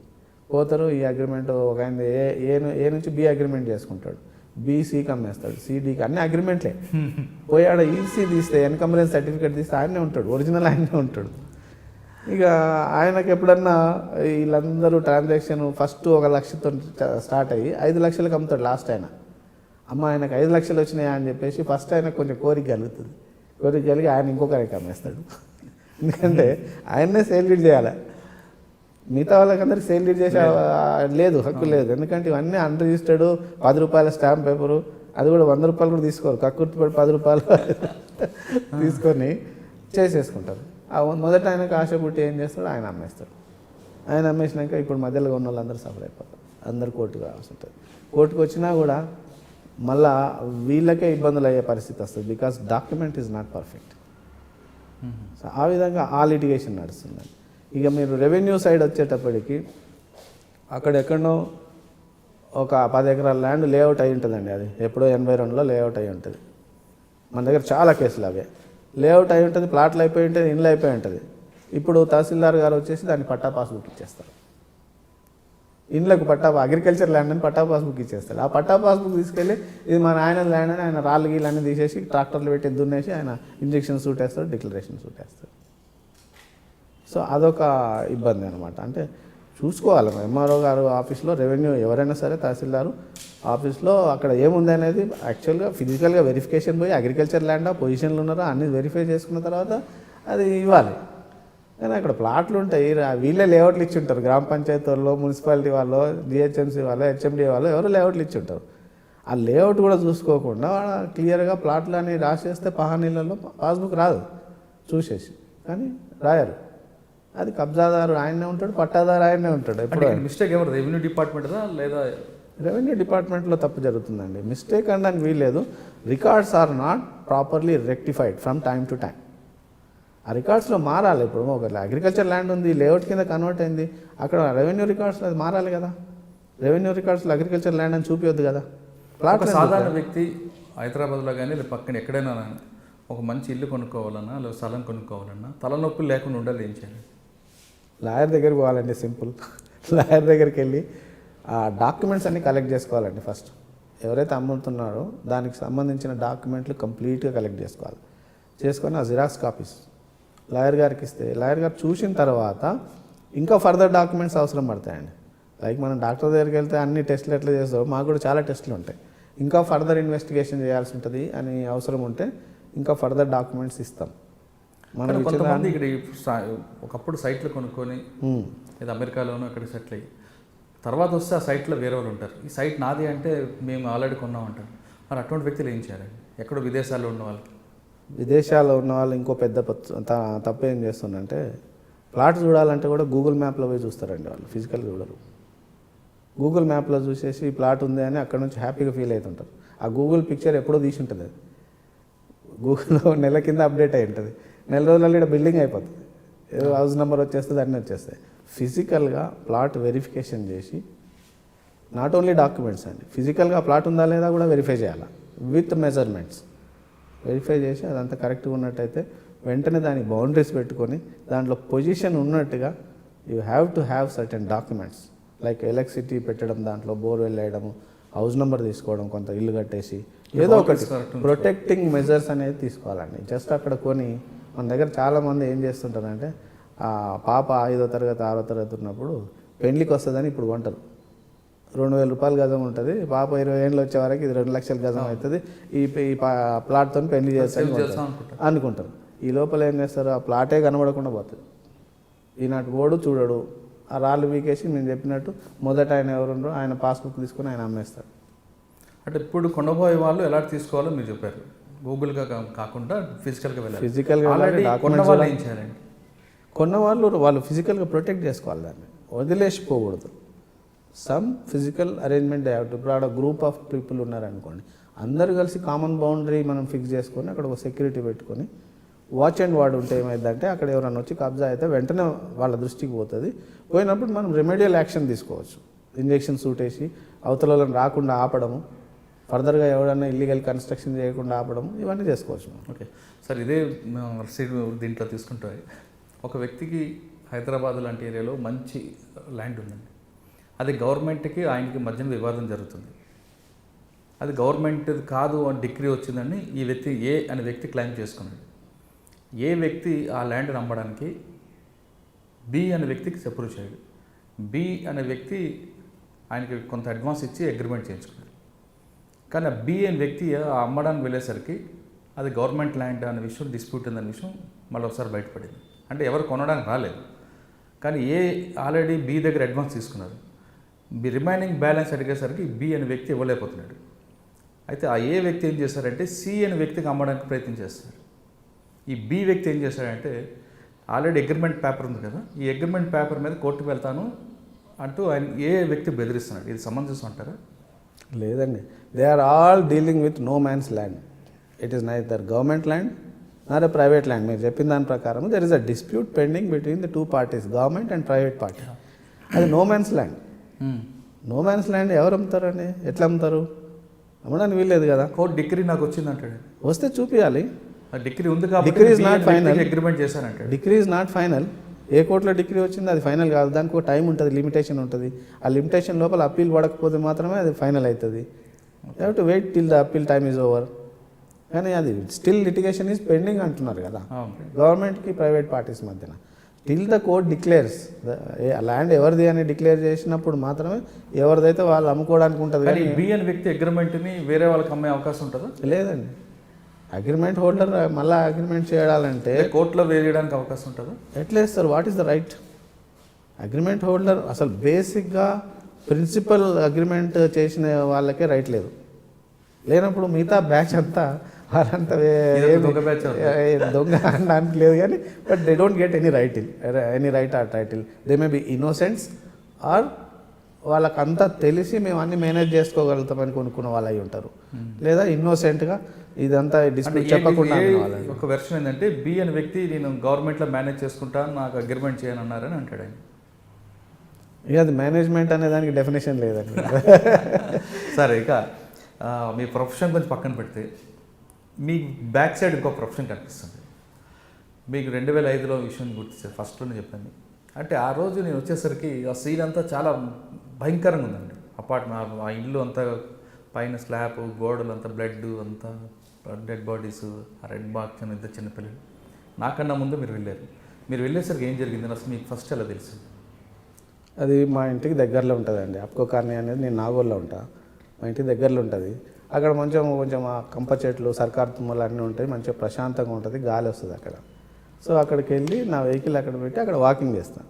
నేను వాకింగ్ చేస్తాను, అక్కడ తిరుగుతున్నప్పుడు ఆ ఇల్లు ఒకటి ఐసోలేటెడ్ ఇల్లు. అక్కడ ఆ ఇల్లు దగ్గర అంత కిటికీలోంచి జనాలందరూ లోపల తొంగి చూస్తూ ఉన్నారు, అంత గుంపు. అప్పుడప్పుడే ఏం జరిగిందబ్బా అని నేను పోయేటప్పటికి అక్కడ జగన్మోహన్ రెడ్డి గారు, డిఎస్పీ గారు ఆల్రెడీ ఉన్నారు, ఇద్దరు కానిస్టేబుల్, ఎస్ఐ, కొంత స్టాఫ్ ఉంది. నేను కూడా లోపలికి వెళ్ళాను. నాకు అప్పటికే జగన్మోహన్ రెడ్డి గారితో కొంత పరిచయం ఉంది. సరే లోపలికి వెళ్ళి చూస్తే చాలా భయంకరంగా ఉందండి. సేమ్ 2 డెడ్ బాడీస్ పడి ఉన్నాయి. అక్కడ రోకల్ బండ అక్కడే పడి ఉంది. ఒక చిన్న పాప 2.5 years పాప పడి ఉంది. ఇంకో 4.5 years పాపనేమో కాన్షియస్తోని ఉంది, కొంచెం లేచినట్టు ప్రయత్నం చేస్తుంది. 2 డెడ్ బాడీస్ మధ్యన ఉంది. ఆ మూతికి అంతా పండ్లన్నీ రాలిపోయినాయి. ఈ చెవుకి ఏదో రింగ్ ఉండే అది గుంజినట్టున్నారు. చెవు అంతా పలిగిపోయింది, బాగా బ్లీడింగ్ ఉంది, గడగట్టిపోయింది. అది ఎప్పుడో అయిపోయింది, నైట్లో ఎప్పుడో జరిగినట్టుంది మర్డర్. ఆ సీలింగ్ అంతా బ్లడ్ బాగా రోకల్ బండ తీసుకొని కొడితే బ్లడ్ సీలింగ్కి కొట్టిందండి. అది ఎంత భయంకరంగా. పార్టీ గ్యాంగ్ వాళ్ళు చేశారు. తర్వాత అదేలేంది, అది మరాఠీ పార్టీ గ్యాంగ్ అని చెప్పేసి. అక్కడ నుంచి జగన్మోహన్ రెడ్డి గారు కానిస్టేబుల్కి ఇచ్చేసి పాపని ఇమీడియట్గా ప్రాణం ఉందని చెప్పేసి హాస్పిటల్ పంపిస్తే నేను ఆ పాపతో పాటు వెళ్ళిపోయాను. ఇక్కడ నేను ఏం చేసేది లేదు కదా. పాపతో పాటు అట్లే నేను వాకింగ్ డ్రెస్లో ఉన్న కామినేని హాస్పిటల్ వెళ్ళిపోయాను. అక్కడ అడ్మిట్ చేసేసినాము. అడ్మిట్ చేసిన తర్వాత ఇంకా 3 days అక్కడనే ఉంది పాప, ఎవరు రాలేదు. 3 days నేను ఆన్ అండ్ ఆఫ్ పోయి చూసుకొని అంతా చూసుకొని కొంత అక్కడ ఫీజు కట్టి అంతా చేసిన తర్వాత డిశ్చార్జ్ చేస్తామంటున్నారు హాస్పిటల్ వాళ్ళు. డిశ్చార్జ్ చేద్దామంటే సరే డిశ్చార్జ్ చేయండి అని చూద్దాం మరి ఇంకా ఎవరైనా ఉండొచ్చు అని చెప్పేసి డిశ్చార్జ్ చేసుకొని మా ఇంటికి తీసుకెళ్ళాను. మా ఇంటికి తీసుకెళ్తే ఎవరు రారు అసలు. వారం అయింది, 10 రోజులు అయింది, 4 రోజులు అయింది. ఈ లోపల మన మీడియా మిత్రులు మీరు కూడా వచ్చినట్టున్నారు. ఒకరోజు పాపను ఇంటర్వ్యూ చేసిండ్రు. ఆ ఇంజురీస్తోనే ఉంది అంత బ్లీడింగ్, అంత పట్టీలు కట్టుకుంది, భయంకరమైన ఇంజురీస్. పళ్ళు అన్నీ ఊడిపోయాయి కదండి. పళ్ళు అన్నీ ఊడిపోయినాయి, గోడకేసి కొట్టినట్టున్నారు, ఏడుస్తుంటే సౌండ్ రావద్దని పళ్ళు ఊడిపోయినాయి. ఏదో బంగారం రింగ్ ఉంటే గుంజితే మొత్తం చెవంతా వలిగిపోయింది. సో మీడియా మిత్రులు అడిగితే నేను దొంగలను గుర్తుపడతా అంటుంది పాప. ఆ ఏజ్లో కూడా గుర్తుపడతావని మీలాంటి వాళ్ళ మిత్రులు అడిగినప్పుడు నేను గుర్తుపడతా అంటుంది. గుర్తుపడతా అనేటప్పటికీ ఇంకా నాకు డిఎస్పి గారు అక్కడి నుంచి మెసేజ్ పంపించినారు. పాప గుర్తుపడతా అంటుంది కాబట్టి మీకు కూడా కొంచెం డేంజర్ ఉంటుంది, వాళ్ళు ఇంకా ట్రేస్ అవుట్ కాలేదు దొంగలు, ఇక్కడిక్కడే ఉంటారు, మరి ఇక్కడ ఉందంటే మళ్ళీ ఎవిడెన్స్ లేకుండా చేయడానికి వాళ్ళు ప్రయత్నం చేస్తారు, పాపను షిఫ్ట్ చేస్తే బెటర్ ఎక్కడన్నా. సరే అని చెప్పేసి నేనేం చేసినానంటే నేను షిఫ్ట్ చేయడం ఏంటి అని నాకేం అర్థం కాలేదు. సరే ఎక్కడ తీసుకుపోతున్నాం ఏంది, I'm none to that baby, నాకు ఆ బేబీ ఎవరో తెలియదు, వాళ్ళ కుటుంబం ఎవరో తెలియదు, ఏది తెలియదు. సరే అని press print and electronic media పిలిచేసి మీరు కూడా ఉన్నారు అన్ని ఎవరైనా ఉంటే ఆదుకోండి అని చెప్పేసి నేను ఎక్స్క్లూజివ్గా అందరినీ అప్పీల్ చేసినాను. నా ఫోన్ నెంబర్ కూడా స్క్రోల్ అయింది, ప్రింట్లో వచ్చింది, అంతా వచ్చింది. నాకు ఇంకా ఫోన్లు స్టార్ట్ అయినాయండి తెల్లారి నుంచి. ఒక పెద్ద మనిషి నాకు అనాథాశ్రయం తెలుసు, పలానా ఆశ్రయం బాగుంటుంది జాయిన్ చేపిస్తాను, ఒక ఆయన వేరే హాస్టల్ ఉందని పెడతాను, ఒక ఆయన సోషల్ వెల్ఫేర్ దాంట్లో చేస్తాను, ఇట్లా రకరకాల ఫోన్లు వచ్చినాయి. నాకు ఇక ఒక స్టేజ్ ఎట్లా వచ్చిందంటే ఫోన్లను మనం రిసీవ్ చేసుకోవాలంటే కూడా ఇష్టం లేని స్టేజ్ వచ్చింది అనమాట. అంటే నాకు ఆ పాపను ఎవరైనా తీసుకుంటారేమో, లేకపోతే తన వాళ్ళు ఎవరైనా వస్తారేమో అని ఎదురు చూస్తున్నాను నేను. కానీ అందరూ ఏదో ఇచ్చి వదులుకున్నాము, ఏదో హెల్ప్ చేద్దామనే అంత ఉదాహరణ చూపిస్తున్నారు అనమాట. పర్మనెంట్గా ఏంది సొల్యూషన్ అనేది నా మైండ్లో ఉంది. సరే ఎవరు రాలేదు, షిఫ్ట్ చేయాలి నేను అని చెప్పేసి వెతుకుతుంటే నాకు ఓ మిత్రుని ద్వారా భూత్పూర్ అని ఉంటుందండి మహబూబ్ నగర్ దగ్గర. భూత్పూర్ దగ్గర స్కూళ్ళు సత్యసాయి గురుకులం అండి. అక్కడ ఎక్స్ఎమ్మెల్యే గారిది స్కూల్ అది. ఎక్స్ఎమ్మెల్యే గారు అప్పటికి చనిపోయినారు, తన వైఫ్ ఉంది పెద్ద ఆవిడ. సో పోయి వాళ్ళని అప్రోచ్ అయ్యి చేస్తే చాలా మంచి రెస్పాన్స్ ఇచ్చిందండి. ఇచ్చి వాళ్ళ స్కూల్ పెద్ద క్యాంపస్ అది, ఆ క్యాంపస్లోనే ఆవిడ ఉంటుంది పెద్ద ఆవిడ. తన ఇంట్లో పెట్టుకున్నది, తన ఇంట్లో పెట్టుకొని తన పిల్లలాగా చూసుకొని నేను ఎవ్రీ వీక్ పోయేది ఇక్కడ నుంచి, వీకెండ్ పోయి నేను కలిసి వచ్చేసి ఆ ఇంజురీ మారడానికి 1.5 years పట్టిందండి. మహబూబ్ నగర్ మధ్యకాలంలో పాప మీ దగ్గర ఉన్నప్పుడు తల్లిదండ్రుల గురించి అడగలేదు అమ్మాయి? తెలియదండి, ఆ పాపకు అసలు చిన్న పాప ఏం తెలియదు, 4.5 years కదా, ఏం తెలియదు. అమ్మా నాన్న కావాలి ఎప్పుడు అడగలేదు? ఎప్పుడు అడగలేదు, అసలు ఏం తెలియదు అమ్మాయికి. నన్నే పాప అంటది. ఇప్పుడు కాదు అప్పట్లో? అప్పట్లో అసలు అడగలేదు, ఎవరిని అడగలేదు. మీరు హాస్పిటల్ డిశ్చార్జ్ చేసిన తర్వాత అడగలేదు అసలు. అంటే వాళ్ళు గుర్తుపడతానని చెప్పిన అమ్మాయి తల్లిదండ్రుల గురించి అడగలేదు? అడగలేదు అసలు, నా ఎదురుగా అయితే అడగలేదు, నాతో కానీ మీడియాతో కానీ కూడా అడగలేదు. అరే వాళ్ళని గుర్తుపట్టారు?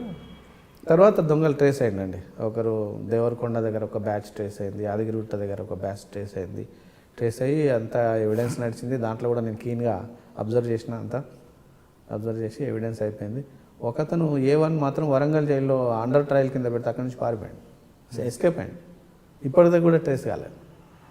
సో మిగతా వాళ్ళందరికీ 10 years RI పడింది, రిగరస్ ఇంప్రిజన్మెంట్ పడ్డది. ఈ పాప వాళ్ళని ఐడెంటిఫై చేయాలి, పాప ఐడెంటిఫై చేయలేదు. That is through investigation, through proper. అప్పుడు సౌమ్య మిశ్రా గారు ఉండే, మన డీసీపీ గారు, జగన్మోహన్ రెడ్డి గారు డిఎస్పీ గారు ఉండే, బాగా ప్రాపర్గా ఇన్వెస్టిగేషన్ చేసి. మహేందర్ రెడ్డి గారు అనుకుంటా కమిషనర్. అవును, మహేందర్ రెడ్డి గారు, ఎస్. సో అప్పుడు ఇన్వెస్టిగేషన్ ప్రాపర్గా చేసినారు, వాళ్ళని ఫైండ్ అవుట్ చేసినారు, బాగా ట్రయల్ కండక్ట్. పార్టీ గ్యాంగ్ అని అప్పుడు, పార్టీ గ్యాంగ్ అండి, వాళ్ళ నోటోరియస్ గ్యాంగ్. వాళ్ళది మర్డర్స్ అపరెండి ఏంటంటే ఇంట్లోకి రాగానే ఇంట్లో వాళ్ళను సైలెంట్ చేయాలి. ఆడ దొరకదా డిఫరెంట్ ఇష్యూ. అదే వాళ్ళు ప్యానిక్ చేయడానికి వస్తూనే తల మీద కొడతారు, వస్తూనే వాళ్ళని చంపేసి ఏది దొరికితే అది తీసుకొని పోతారు, ఏం దొరకకపోతే ఉట్టినే వెళ్ళిపోతాం. వాళ్ళ భయం అనమాట, బాగా భయం వాళ్ళకి. ఆ భయంతో వాళ్ళు ఆ పని చేస్తారు. ఓకే, పాపని మీరు భూత్పూర్ తీసుకువెళ్ళి అక్కడ స్పెషల్గా ఉంచారు? అక్కడ ఉంచినాను. అక్కడ అప్పుడు LKG అడ్మిట్ చేసినాను. LKG UKG first second third అయిపోయింది అక్కడ. థర్డ్ అయిపోయిన తర్వాత ఒకరోజు వెకేషన్, అంటే వెకేషన్లో నా దగ్గరికి వచ్చేది. నేనైతే ఎవ్రీ వీక్ పోయేది ఆల్మోస్ట్. తర్వాత 15 డేస్కి ఒకసారి పోయేది. అట్లా చేస్తున్నాను. నాకు మహబూబ్ నగర్లో అడ్వకేట్ ఫ్రెండ్స్ ఉన్నారు, వాళ్ళని కేర్ టేకర్గా పెట్టిన. హాస్పిటల్కి ఏమైనా కావాలంటే హాస్పిటల్ చేసి ఆ పాపను తీసుకొని ఆడ ట్రీట్మెంట్ ఇప్పించి మళ్ళీ, ఎందుకంటే ట్రీట్మెంట్లో ఉంది, పండ్ల ట్రీట్మెంట్, చెవు ట్రీట్మెంట్ అంతా. సో అట్లా మంచి కేర్లో ఉంది. తర్వాత వేసింది నేను గుడుకా నువ్వు గుడుకా అంటుంది పాప. అంటే మహబూబ్ నగర్ భాష నేర్చుకుంది. మహబూబ్ నగర్లో నేను కూడా నువ్వు కూడా అంటాం. నేను కూడా అనేదానికి నేను గుడుకా అంటాం. నేను గుడుక వస్తా, నేను గుడుక పోతా అంటుంది. అరే ఇది ఎంత కొత్త భాష వచ్చింది. అక్కడ 10th క్లాస్ దాకా ఉంది అసలు ఆ స్కూల్లో. 10th 7th దాకా ఉంది. సరే ఇంకా షిఫ్ట్ చేద్దాం, ఇంకో లాభం లేదు అని చెప్పేసి మంచి స్కూల్లో జాయిన్ చేయాలి. నేను నా బ్యాక్గ్రౌండ్ అంతా ఎకనామికల్ సౌండ్ బ్యాక్గ్రౌండ్ కాదండి, మిడిల్ క్లాస్ ఫ్యామిలీ. నేనైతే I'm totally self made man. What ever I'm today it's me, I can proudly say that. So ఏదో మంచి పని చేస్తున్నాం కదా, ఏదో చేద్దాము, కొత్త ఉడతా భక్తి అది చేయొద్దు మనం, ఏదో మందికి చెప్పుకుంటానికి కాదు, నాకు చేయాలనిపించింది చేస్తున్నా అని చెప్పేసి ఒకరోజు సమ్మర్ వెకేషన్లో అన్ని స్కూళ్ళు తిరుగుతున్నా, బ్రోచర్లు కలెక్ట్ చేసుకుంటా. షామీర్పేట దగ్గర ఒక స్కూల్ ఏదో ఉందంటే అక్కడ పోయినా, మంచి స్కూల్ ఉందంటే అక్కడ పోయినా. అక్కడ పోతే బ్రోచర్లన్నీ కలెక్ట్ చేసుకొని వస్తున్నా అనమాట. రిటర్న్ వస్తూ వస్తూ అక్కడ మేడ్చల్లో నాకు ఒక మిత్రుడు ఉన్నాడు, జయప్రకాష్ గారు అని మిత్రుడు. వారి ఇంటికి వెళ్ళినా. ఎక్కడ పోయేస్తున్నావు వేణుధర్ అంటే ఇట్లా బ్రోచర్లన్నీ చూపించిన. అప్పుడు తనకి అప్పటిదాకా కూడా తెలియదు, ఈ పాప గురించి తెలియదు, ఎవరికంటే ఇది అని ఇన్సిడెంట్ అంతా చెప్తే అరే అయితే రిషి వ్యాలీ స్కూల్ అని ఒకటి మదనపల్లిలో ఉంటుంది, మరి దాంట్లో ఎందుకు చేయకూడదు అన్న. ఎందుకు చేయకూడదు, చేద్దామన్న. నాకు తెలియదు, ఆ పేరే తెలియదు, చేద్దామన్న. సరే అని తను తెలుసుకొని అడ్మిషన్స్ అయితే క్లోజ్ అయినాయి, మీరు ఒకసారి వెళ్ళి ట్రై చేయకూడదా, ఇది స్పెషల్ కేసు కదా అని అంటే సరే అని చెప్పేసి నేను బిజీగా ఉన్నా, కోర్టు పనులలో పోలేను. నా మిస్సెస్ను రిక్వెస్ట్ చేసిన, నువ్వు వెళ్ళి అప్లికేషన్ తీసుకురా అని చెప్పేసి మదనపల్లి వెళ్ళి అప్లికేషన్, నేను స్టోరీ అంతా రాసిన అనమాట. ఇది ఇట్లా case, special case, I'm taking care of for last 4 years, so I want to admit అని చెప్పేసి వెళితే అప్లికేషన్ అయితే ఇచ్చిండ్రు. ఇచ్చి ఏదో డేట్ ఇచ్చిండ్రు, ఇంటర్వ్యూ ఉంటుంది అక్కడ, పర్సనల్ ఇంటర్వ్యూ, రిటర్న్ టెస్ట్ ఏం లేదు, జస్ట్ 4.5 అంటే అప్పటికి 7-8 years. అంటే థర్డ్ అయిపోయింది, నేను 4th క్లాస్ అడ్మిషన్కి పోయినా అనమాట. అక్కడ 4th నుంచే admission. So 4th class admission పోతే వాళ్ళు ఇంటర్వ్యూ చేసినారు. ఈమె మామూలుగా మహబూబ్ నగర్ భాష వచ్చేసింది కదా, నేను గుడుకా నువ్వు గుడుకా అని, ఇంగ్లీష్ లేదు అసలు, లాంగ్వేజ్ లేదు. సో ఇంటర్వ్యూ చేసి వచ్చేసింది. అక్కడ చూస్తే వాతావరణం చూస్తే పిల్లలంతా ఐఏఎస్ వాళ్ళ పిల్లలు, ఐపీఎస్ వాళ్ళ పిల్లలు, నాతో పాటు వచ్చిన వాళ్ళంతా బ్యూరోక్రాట్స్ ఉన్నారు, మినిస్టర్స్, బిజినెస్, చాలా హై ప్రొఫైల్ పీపుల్ వస్తుండే అక్కడికి. నేను అనుకున్నాను ఇక నాకు రాదు అడ్మిషన్ అని డిసైడ్ అయిపోయి తర్వాత పేరెంట్ ఇంటర్వ్యూ ఉంది, నన్ను పిలిచినారు, అంతా గ్రూప్ పెట్టుకొని పిలిచినారు. మీ పిల్లలు ఏం చేస్తున్నారు, ఎంతమంది బ్యాక్గ్రౌండ్ తీసుకున్నారు, మరి మీ పిల్లల ఫీజు ఎంత. మా పిల్లల ఫీజు అప్పుడు 500 ఉండేయండి, ఒక్కొక్కరికి నెలకు 500 ఉండే. నా కెపాసిటీ లేదు, అడ్వకేట్కి ఏముంటుంది సార్, తినడానికి తిండే కష్టం మాకు స్టార్టింగ్ స్టేజ్లో, నా దగ్గర అంత కెపాసిటీ లేదు. నాకు 500 కెపాసిటీ ఉంది, 500 కెపాసిటీ స్కూల్లో వేసినా చదివిస్తున్నాను. మరి ఇక్కడ ఫీజు ఎంత తెలుసా అంటే చదివిన బ్రోచరు ఇక్కడ 2,75,000 సంవత్సరానికి ఫీజు, 2 లక్షల అడ్మిషన్ ఫీజు, అన్నీ చదివినాను అని చెప్పేసి వాళ్ళనే పేపర్ అడిగేసి నేను అడ్మిషన్ ఫీజు పే చేయలేను, నాకు సీట్ కావాలి, నేను ఒక వ్యక్తిగా నేను ఇది చేస్తున్నా, మీరు సంస్థగా మీరెందుకు చేయకూడదు అని చెప్పేసి ఒక లెటర్ రాసి I request you to consider this అని చెప్పేసి వచ్చేసి కన్ఫర్మ్గా రాదని చెప్పేసి. తర్వాత ఒక 15 days తర్వాత నాకు మెయిల్ వచ్చిందండి, ఈమెయిల్ వచ్చింది. ఈమెయిల్ ఏంటి, your daughter utterly failed in our examination. నేను చదువుతుంటేనే ఈమెయిల్ వచ్చిందన్న సంతోషంలో ఓపెన్ చేయగానే రిషి వ్యాలీ ఉంది, అరే వచ్చేసింది అడ్మిషన్ అంటే ఫస్ట్ లైన్ ఇది ఉంది. అయితే అట్లా చదువుతూ పోతే but however we are happy to admit her in 3rd standard which is only meant for our staff children at our school so that she can pick up for the 4th standard regular admission. If you are willing, you confirm అని చెప్పి నిమిషం ఆలోచించకుండా reply పెట్టేసినాను. 1 సంవత్సరం waste అవుతుంది, పోనీ 1 సంవత్సరం waste అయితే అయింది. ఆ స్కూల్ గురించి పెద్ద చరిత్ర తెలుసుకున్నా, చాలా బ్రహ్మాండమైన స్కూల్ అది, ఇప్పటికి 90 ఏళ్ల కింద పెట్టిన స్కూల్ అది. That is number 1 school in India as and today as per the statistics. So admission తీసుకున్నా, అడ్మిషన్ తీసుకున్నా, మరి ఫీజు సంగతి ఏందని మళ్ళీ మెయిల్ పెట్టినా. అడ్మిషన్ అయితే ఇస్తా అన్నారు, థర్డ్లో ఐఎమ్ రెడీ, ఫీజు సంగతి ఏంది అని అంటే ఫీజు అని ఆలోచించి మళ్ళీ కమిటీ మీటింగ్ పెట్టుకొని hour committee decided to give discount అని చెప్పేసి మళ్ళీ పెట్టినారనమాట. 2 లక్షల అడ్మిషన్ ఫీజును 10,000 చేసినారు. అట్లే ఫీజులో కూడా 40% ఏదో డిస్కౌంట్ ఇచ్చినారు. అది ఇన్స్టాల్మెంట్లు. Wonderful facility. ఫీజు నాకు కట్టే కెపాసిటీ లేదండి. ఆ 10,000 కట్టే కెపాసిటీ లేదు. ఆ సంవత్సరానికి 1,50,000 ఆ 40% డిస్కౌంట్ తీసినా కూడా నాకు కట్టే కెపాసిటీ లేదు. స్ట్రిక్ట్లీ స్పీకింగ్ నాకు అంత ఫైనాన్షియల్ సౌండ్నెస్ లేదు. సరే అడ్మిషన్ కావాలని పోయినా తీసుకున్నా. ఇక మిత్రులను అటు ఇటు కొంచెం చేసుకున్నా. నాకు క్లోజ్ ఫ్రెండ్స్ ఉంటారు కదా, అడ్వకేట్లను మాత్రం ఎవరిని అప్రోచ్ కాలేదు. మిత్రులు అంటే నా చిన్నప్పుడు చైల్డ్హుడ్ ఫ్రెండ్స్ ఏదో 5,000, 10,000, 2,000 అట్లా తీసుకొని మొత్తం మీద అడ్మిషన్ అయిపోయింది. ఆఫ్టర్ 6 months నేను మళ్ళీ పోయినా పాపను కలవడానికి. ఇంగ్లీష్ మాట్లాడేస్తుంది. ఈ గిడక పోయింది మొత్తం. అరే బ్రహ్మాండంగా చేంజ్ చేసిండ్రు వాళ్ళు. మట్టిని తీసుకొచ్చి మనం విగ్రహం చేసినట్టు చాలా నేను షాక్ అయిపోయినా, ఇంత చేంజెస్ వచ్చినాయని చెప్పేసి. Then she continued there. చాలా బాగా చదువుకుంటుంది, చాలా బాగా అయింది ఇప్పుడు పాప. సార్ ఈ పాప ఎపిసోడ్లో మీ వైఫ్ రోల్ చెప్పండి. ఎందుకంటే చాలామంది భార్యలు, చాలామంది అని కదా, కొంతమంది మనం ఏం ప్రామిస్ చేసినా కొంత యాక్సెప్ట్ చేసిన తర్వాత మనకున్న కష్టాలు ఎందుకంటూ ఒప్పుకోరు. అలాంటిది మీరు వేరే అమ్మాయిని తీసుకొచ్చి, బంధువుల అమ్మాయినే కాకుండా బయట అమ్మాయిని తీసుకొచ్చి మీరు ఇలాగ కేర్ టేకర్గా ఉండడం, కొంత డబ్బులు ఖర్చు పెట్టడం, ఆమెకు పంపించి మీరు మదనపల్లి అప్లికేషన్ తెప్పించడం, అంటే ఆమెకు బాగా సపోర్ట్ చేస్తున్నట్లుగా నాకు అనిపిస్తున్నారు. అంటే మీకు ఏమైనా ఇబ్బంది పెట్టారా, లేదంటే ఆమె ఫస్ట్ నుంచి మీకు ఈ ఎపిసోడ్లో సపోర్ట్ చేసుకొచ్చారా? తన గురించి చెప్పాలంటే అండి, తను సోషల్ సర్వీస్ని ఎప్పుడూ అపోజ్ చేయదండి. ఒక చిన్న ఉదాహరణ చెప్తాను. నేను by virtue of my profession సినిమాకి వెళ్తున్నామండి. సినిమాకు వెళ్ళాలంటే 1 yearలో ఒకసారి అర్జీ పెట్టుకుంటే 1 yearకు నేను టైం వేయడం జరుగుతుంది. టైం దొరకదు, ఇంట్రెస్ట్ కూడా ఉండదు. సినిమాకి వెళ్తుంటే ఎదురుగా ఏదో యాక్సిడెంట్ అవుతుంది. ఒక సందర్భంలో జరిగింది. నేను వెంటనే ఈ పేషెంట్ని నేను తీసుకెళ్ళి హాస్పిటల్ పోతా, నువ్వు ఇంటికి వెళ్ళిపో అని చెప్పేసి ఏమనకుండా తను ఆటో తీసుకొని ఇంటికి వెళ్ళిపోయాను. ఇంకొకసారి ఇట్లాగే పోతుంటే తనంతలో తను వాలంటీర్గా మీరు వెళ్ళండి అని చెప్పి నన్ను యాక్సిడెంట్ విక్టిమ్స్ దగ్గరికి పంపించడం జరిగింది. మా ఇంటి ముందు జరిగినప్పుడు. అంటే యాక్సిడెంట్స్ ఎక్కడ చూసినా ఒక ఆమె లోపల కూడా తన లోపల కూడా ఒక ఇది వస్తుంది, గో అండ్ హెల్ప్ దెమ్ అనే విధంగా. అంటే చుట్టుపక్కల ఎవరైనా ఉన్నా కూడా కొంచెం ఇబ్బందులు ఉన్నా కూడా తనకు కూడా ఆ మనస్తత్వం ఉంది. అయితే ఇది స్పెషల్ కేస్. మీరు అన్నట్టుగా అందరూ అపోజ్ చేసే వాళ్ళే ఉంటారు, కొంతమందే కాదు. ఎందుకంటే బై నేచర్ అది. ఎందుకు ఒక ఇంట్లో 2 వైఫ్లు ఉన్న వాళ్ళు, 2 పిల్లలు ఉన్నాయి, వేరే వేరేగా చూస్తారు. 2 తనకు పుట్టిన వాళ్ళే కానీ వేరే వేరేగా చూస్తారు. అలాంటి మన ప్రపంచంలో బతుకుతున్నాం. Definitely I will say 100% support లేదు నా వైఫ్ నుంచి, బట్ నెగటివిటీ లేదు. ఇదేంటంటే స్టార్టింగ్ స్టేజ్లో అమ్మాయి నా దగ్గర ఉన్నప్పుడు అమ్మాయి వాళ్ళ ఫాదర్ బాగా అప్పులు చేసిందంట. అప్పులు తీసుకున్న వాళ్ళంతా నా ఇంటి మీద వచ్చి పడుతున్నారు అన్నమాట. పాప నా దగ్గర ఉంది, అప్పు కట్టమని చెప్పి నన్ను అడుగుతున్నారు. సో బాగా ఇబ్బంది పెట్టినారు. ఈవెన్ కార్పొరేటర్స్ అడ్వకేట్గా ఉండి వాళ్ళని వాయించాల్సిందండి. ఇక మన పద్ధతిలో మనం వాయించాము, వాయించబట్టే మనం వాళ్ళందరూ వదిలికొచ్చుకోగలిగినాం అనమాట. అప్పులో నేనెందుకు అప్పులు ఇస్తాను, నాకేం బాగున్నారు, మీరు కావాలంటే పాపని ఇస్తే తీసుకుపోండి, పాపను చూసుకోండి అని అంటే మళ్ళీ చూసేవాళ్ళు కాదు. అట్లా కార్పొరేటర్ల దగ్గర నుంచి రికమెండేషన్లు వస్తాం, భయపెట్టిస్తాం, అవన్నీ చేస్తూ ఉన్నారు. అప్పుడు చాలా కొంచెం ఇబ్బంది అయింది. ఆ పాప ఫాదర్కి ఇల్లు కూడా ఉండాలి కదా, ఇల్లు అదే మర్డర్ అయిన ఇల్లు ఉంది, అట్లే వస్తూ ఉన్నారనమాట. అట్లా చాలా డిస్టర్బ్ చేసిండ్రు.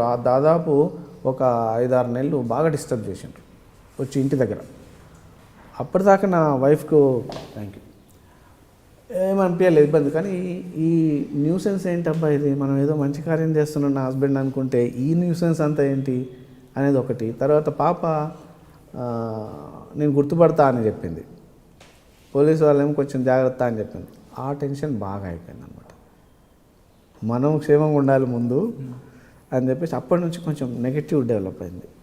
అంటే ఇవన్నీ ఎందుకు మనకు, అందరు ఇచ్చినట్టు 10,000 ఇస్తారా, 20,000 ఇస్తారా, 10,000 ఎంత ఇస్తారో ఇచ్చి ఏదో ఒకటి చేసేయండి, ఇంత బాధ్యత ఎందుకు తీసుకోవాలి అనేది కొంచెం ఉంది తన లోపల. కానీ మరి ఎవరు తీసుకుంటారు, తీసుకోవాలి ఎవరో ఒకరు. సో కానీ ఏదైనా గ్రేట్ అండి ఆవిడ మీకు సపోర్ట్ చేసింది. ఎందుకంటే పాప ఈ స్థాయికి ఉంది వచ్చిందంటే మీ రోల్ ఎంత ఉందో ఆ మేడం రోల్ కూడా ఎంత ఉంది. తప్పకుండా ఐ డూ అగ్రీ దట్. అది తన సహకారం లేకుండా నేను ఏం చేయలేను.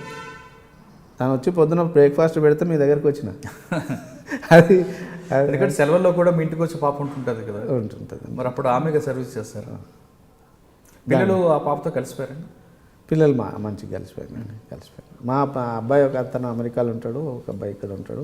ఫోన్ పాపకు అమ్మమ్మ ఎవరు ఉండాలనుకుంటా, వాళ్ళు ఎవరైనా వచ్చారు? వచ్చిందండి, బాగా ఇబ్బంది పెట్టినరు, లీగల్ ప్రొసీడింగ్స్ అయినాయి. అంటే ఒక 2-3 సంవత్సరాలు గమ్మునున్నారు. తర్వాత కోర్టులో పోయి అది ఆస్తుల కోసం అని చెప్పి, ఆ ఇల్లు తీసుకోవడం కోసం అని చెప్పేసి నా మీద చాలా అభియోగాలు పెట్టడం అవన్నీ జరిగినాయి. కోర్టులో కేసు అయింది. నేనేం చేసిన అంటే ఇప్పుడు ఆ పాప నా దగ్గర ఉంది అంత మాత్రమే. సో యాజ్ ఏ సమాజంలో ఒక బాధ్యత గల వ్యక్తిగా చేస్తున్నా. అయితే నాకు లీగల్గా అడాప్షన్ లేదు, లేదా నాకు ఏ అథారిటీ లేదు లీగల్గా చూస్తాను. సో రేపొద్దున ఏమన్నా అయితే I will be held responsible. So ఇమీడియట్గా నేనేం చేసిన అంటే జిల్లా జడ్జి గారికి గార్డియన్ ఓపీ ఫైల్ చేసి appoint a suitable person as a Guardian to this baby అని చెప్పేసి గార్డియన్ ఓపీ వేసిన. గార్డియన్ ఓపీ వేస్తే వాళ్ళ అమ్మమ్మ గారు దాంట్లో వచ్చి జాయిన్ అయిపోయి కొంచెం ఏడుపుడు అవి ఇవి చేసి కొంచెం చేస్తే అప్పుడు జిల్లా జడ్జి గారు పాపను ఇంటర్వ్యూ చేశారు పర్సనల్గా. ఏం తెలుసుకుందామని చెప్పేసి ఉంటుంది కదా, అంటే గార్డియన్ ఓపీ అన్నప్పుడు జనరల్గా పాపను ఇంటర్వ్యూ చేస్తారు, మైనర్ బేబీని, అది ప్రొసీజర్. జిల్లా జడ్జి గారు ఇంటర్వ్యూ చేసినారు. పాప ఎంత ఉండే, ఐ థింక్ 6th క్లాస్ ఏమి ఉండే. ఛాంబర్లో ఇన్ కెమెరా ఎవరి ఇష్టము ఏంది అని కొంచెం అడుగుతారు పాప అది వ్యూ తెలుసుకోవడానికి. అన్నీ నా పేరే చెప్తుంది. ఏం చేసిందంటే అన్నీ పాప చేసిండు స్కూల్ పాప ఎవ్రీథింగ్ ఇక నా పేరే చెప్తుంది. ఆబ్వియస్లీ అమ్మమ్మ ఉంది అని ఉన్నది, అమ్మమ్మ కూడా కావాలంటుంది. సో అసలు ఫస్ట్ జడ్జి గారు క్వశ్చన్ వేసినప్పుడు ఇంటర్వ్యూ అయిన తర్వాత మమ్మల్ని అందరినీ లోపలికి పిలుచుకున్నారు జడ్జి గారు. చాలామంది అడ్వకేట్లను లోపలికి పోయినాం. మా జడ్జి గారు ఏమంటున్నారంటే, నేను ఇన్నేళ్ల నుంచి జడ్జిగా ఉన్నా, ఫస్ట్ టైం ఇవాళ నేను ఈ పాపకు ఆన్సరబుల్ అయినా అని అన్నారు. ఏం సార్ అంటే, నేను అన్ని క్వశ్చన్లు వేస్తుంటే who are you to ask me all these questions, first you let me know that అని అడిగిందంట స్ట్రైట్గా. ఆయన ఎక్స్ప్లెనేషన్ ఇచ్చుకున్నారంట. అమ్మ నేను జడ్జి గారిని, నీకు ఎవరు కావాలనేది నేను ఆర్డర్ ఇస్తే అది జరుగుతుంది అంటే, ఓహో అట్లనా అని చెప్పేసి అప్పుడు ఆన్సర్స్ ఇచ్చిందంట. సో జడ్జి గారు అందరినీ కూర్చోబెట్టి, ఇట్లా నాకు ఫస్ట్ టైం నాకు ఈ పొజిషన్ వచ్చింది, she's going to become IAS officer అని అందరి ముందే చెప్పినారు. ఆ జడ్జి గారు తర్వాత హైకోర్టు జడ్జి గారు అయినారు, ఇప్పుడు వేరే ఇంకో దగ్గర పనిచేస్తున్నారు.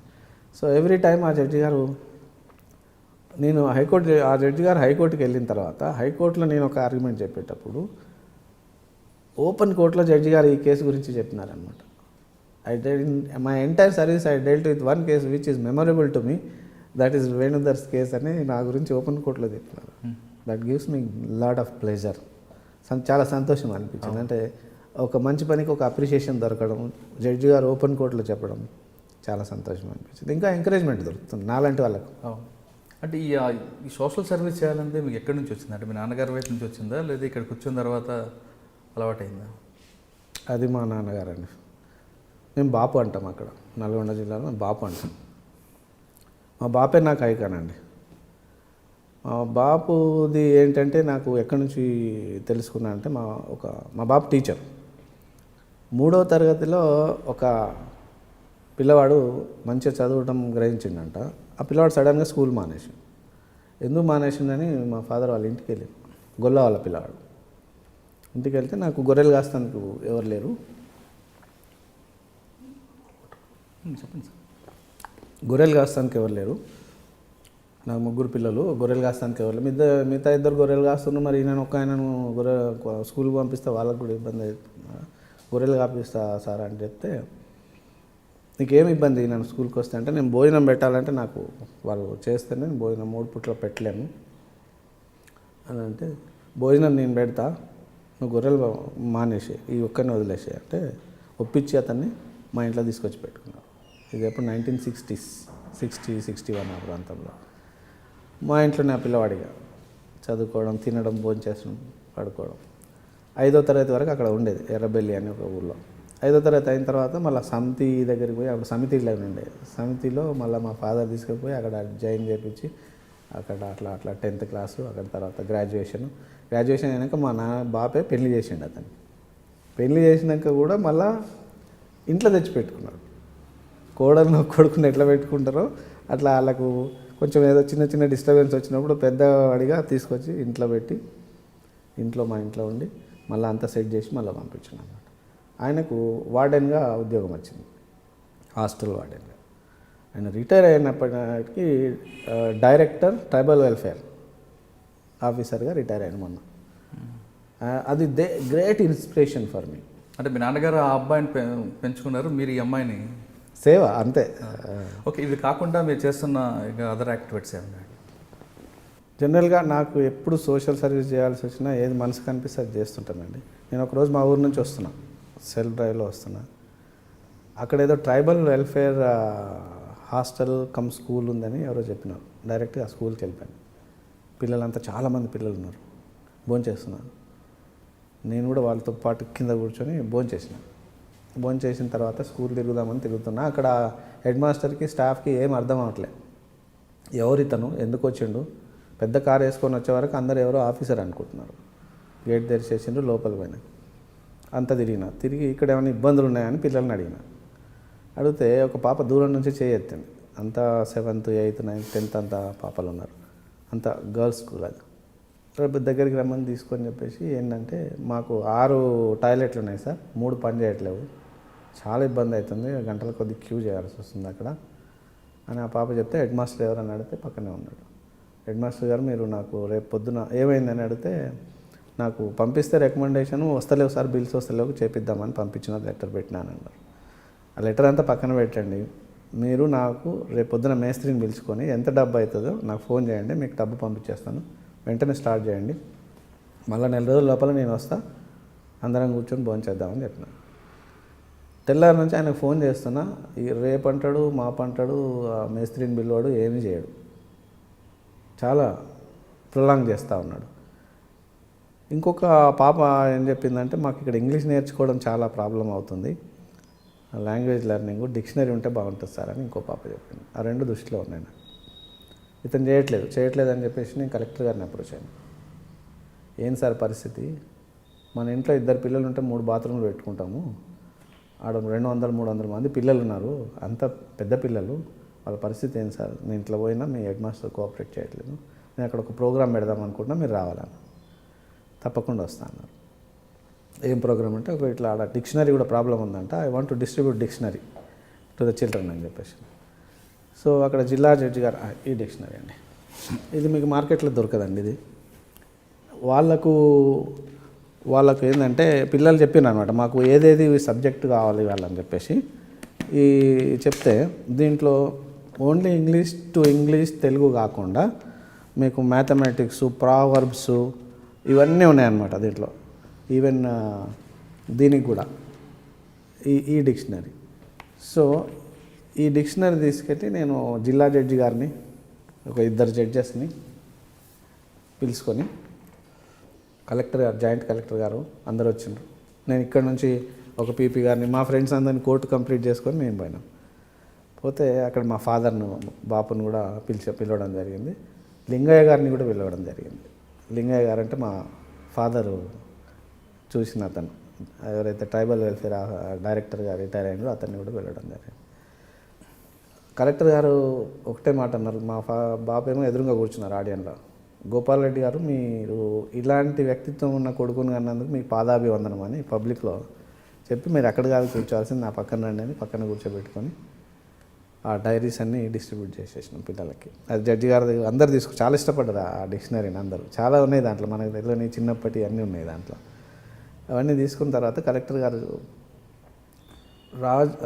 రాజ్యంలో ప్రజలు బాగాలేకపోతే రాజుది తప్పు, మీరు డబ్బులు ఇస్తా అంటే మా హెడ్ మాస్టర్ చేయలేదు, నా తప్పు అని చెప్పేసి బాగా అక్కడ కోప్పడి హెడ్ మాస్టర్ను వెంటనే శాంక్షన్ చేసినాను.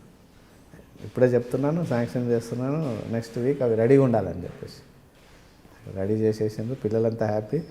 అక్కడ పోయినప్పుడు నన్ను బాగా గుర్తు చేసుకుంటారు. ఆ డైరీ పర్మనెంట్గా ఉండేది కదా, అది ఈ క్లాస్ కాగానే అయిపోయేది కాదు, అది దాంట్లో నేను ఒక ప్రావర్బ్ కూడా ఇవ్వడం జరిగింది. దాంట్లో నాది కవర్ స్టోరీలో కవర్ మీద నా నోట్ ఇవ్వడం జరిగింది. అదొకటి నాకు మంచిగా తృప్తినిచ్చింది అనమాట. అంటే నేను బాత్రూంలో ఇవ్వగలిగిన, అక్కడ పిల్లలకి ఒక డైరీ ఇవ్వగలిగిన, ఒక గవర్నమెంట్ మిషనరీని నేను ఎన్ని దరఖాస్తులు పెట్టినా రారు, అది ఎక్కడ పోతుందో తెలియదు, నేను పర్సనల్గా పోయి చేయగలిగిన. ఇంకొకటి ఆలేరులో కూడా అట్లాంటి సంఘటన జరిగింది. నేను ఆలేరు ఎందుకో మిత్రుని దగ్గరికి పోతే అక్కడ ఒక బ్యూటిఫుల్ బిల్డింగ్ కనబడుతుంది. ఏంటి ఆ బిల్డింగ్ అని అడిగితే హాస్టల్ అని అన్నారు. హాస్టల్లో ఎంతమంది పిల్లలు ఉన్నారో చూద్దాం ఎట్లా నడుస్తుందని పోయినా. పోతే ఎవరు లేరు, తాళం వేసింది, వాచ్మెన్ ఉన్నాడు. మీ వార్డెనరీ పిల్లలు లేరంటే ఎవరు ఉండరు సార్, ఇక్కడ సార్ నెలకు ఒకసారి వస్తాడు, 15 నెలలకు ఒకసారి వస్తాడు. తెలిసింది ఏంటంటే ఆయన రేషన్ అంతా అక్కడ డ్రా చేస్తున్నాడు, బిల్లులు తీసుకుంటున్నాడు, హాస్టల్లో పిల్లలు లేరు, నడుస్తుంది గత 2-3 ఏళ్ళ నుంచి. వెంటనే కలెక్టర్ గారికి మెయిల్ పెట్టేసి టైం తీసుకొని నల్గొండ పోయి నేను కలెక్టర్ గారిని అడిగితే ఇట్లా ఉంది సార్, ఇట్లా ఉందంటే మీరెందుకు, మీకేం ఇంట్రెస్ట్ దాంట్లో, మీరెందుకు అడుగుతున్నారని క్వశ్చన్ వేసి, I'm tax payer sir, it's my duty, my right, I'm tax payer, my money is going waste, కాబట్టి నేను అడుగుతాను, ఖచ్చితంగా అడుగుతాను, మీరు రియాక్ట్ కాకపోతే I have to approach the honourable high court అని చెప్పేసి అట్లా కంటిన్యూస్ ఫాలో అప్ చేస్తే ఆ లోకల్ ఎమ్మెల్యే గారు, ఎంపీ గారు అందరూ పోయి దాన్ని హాస్టల్ను వేరే హాస్టల్ కింద షిఫ్ట్ చేసి ఫిలప్ చేసి బ్రహ్మాండంగా నడుస్తుంది. So that also gives me very satisfaction. అంటే పాపాన్ని అడాప్ట్ చేయడం కాకుండా మిగతా విషయాల్లో కూడా సోషల్ సర్వీస్ అండి. అంటే ఇప్పుడు ఫ్రీగా కేసులు చేయడము బీద వాళ్ళకు, అందరికీ ఫ్రీగా చేస్తే నేను బతకలేను కదా, ఎవరైతే డిజర్వ్ ఉన్నారో వాళ్ళకి ఫ్రీగా చేయడము. కాంప్లికేటెడ్ కేసు ఎంత కాంప్లికేటెడ్ ఉంటే అంత ఎంజాయ్ చేస్తానండి నేను. కాంప్లికేటెడ్ ఉంటే మంచిగా ఉంటుంది, అంటే ఒక సాటిస్ఫాక్షన్ వస్తుంది, ఇంత కాంప్లికేటెడ్ నేను చేయగలిగిన అనేది ఒక లెర్నింగ్ స్కోప్ వస్తుంది. I feel that they are giving me opportunity to serve, it's not that I'm serving. అదే మన బ్రెయిన్ కూడా వర్క్ అవుతుంది. సార్ ఫైనల్గా చెప్పండి, మీ డిపార్ట్మెంట్లో అదే అడ్వకేట్ డిపార్ట్మెంట్లోకి వచ్చే వాళ్ళకి, కొత్తగా నల్ల కోటు వేసుకున్న వాళ్ళకి మీరు ఇచ్చే మెసేజ్ ఏది? చాలా ఇది కష్టమైన ప్రొఫెషను, ఇష్టంగా చేయాలండి. కష్టమైన ప్రొఫెషన్ కానీ ఇష్టంగా చేయాలి. అంటే ప్రొఫెషన్లో ఉండడానికి మాత్రమే దీంట్లోకి రావాలి, ఇంకొక పని చేస్తా అంటే దీంట్లోకి రాకూడదు. ఫస్ట్ థింగ్ వచ్చిన తర్వాత complete determination, devotion and hard work, ఈ 3 ఉండాలి. చాలా కాలం సీనియర్ దగ్గర పని చేయాలి. ఇప్పుడు ఏమవుతుందంటే కొత్త జనరేషను ఏడాది కాగానే బోర్డు పెట్టేసుకుంటున్నారు, అక్కడ పోయి కోర్టులో ఏం చేయలేరు, పర్ఫామ్ చేయలేరు, తర్వాత ఇబ్బందులు పాలై మళ్ళీ పెద్ద అడ్వకేట్గా మంచిగా రాణించలేరు. కాబట్టి ఒక స్థిమితంగా ఒక సీనియర్ దగ్గర స్థిమితంగా, సీనియర్ అన్నప్పుడు తిడతాడండి ఖచ్చితంగా, ఎందుకంటే సీనియర్కి చాలా బాధ్యతలు ఉంటాయి. కేసు డ్యామేజ్ అయితే పార్టీస్ సఫర్ అవుతారు, ఇన్నేళ్ళ నుంచి సంపాదించుకున్న పేరు పోతుంది అని చెప్పేసి చాలా కేర్ఫుల్గా హ్యాండిల్ చేస్తారు ఏ సీనియర్ అయినా. ఆ కేసును డ్యామేజ్ చేసే పని జూనియర్ చేయకూడదంటే కంటిన్యూగా ఉండాలి. తిట్లు తినాలి, తిట్లు తిట్టేది గురువే కదా, ఇంకెవరు తిడతారు? గురువే కదా.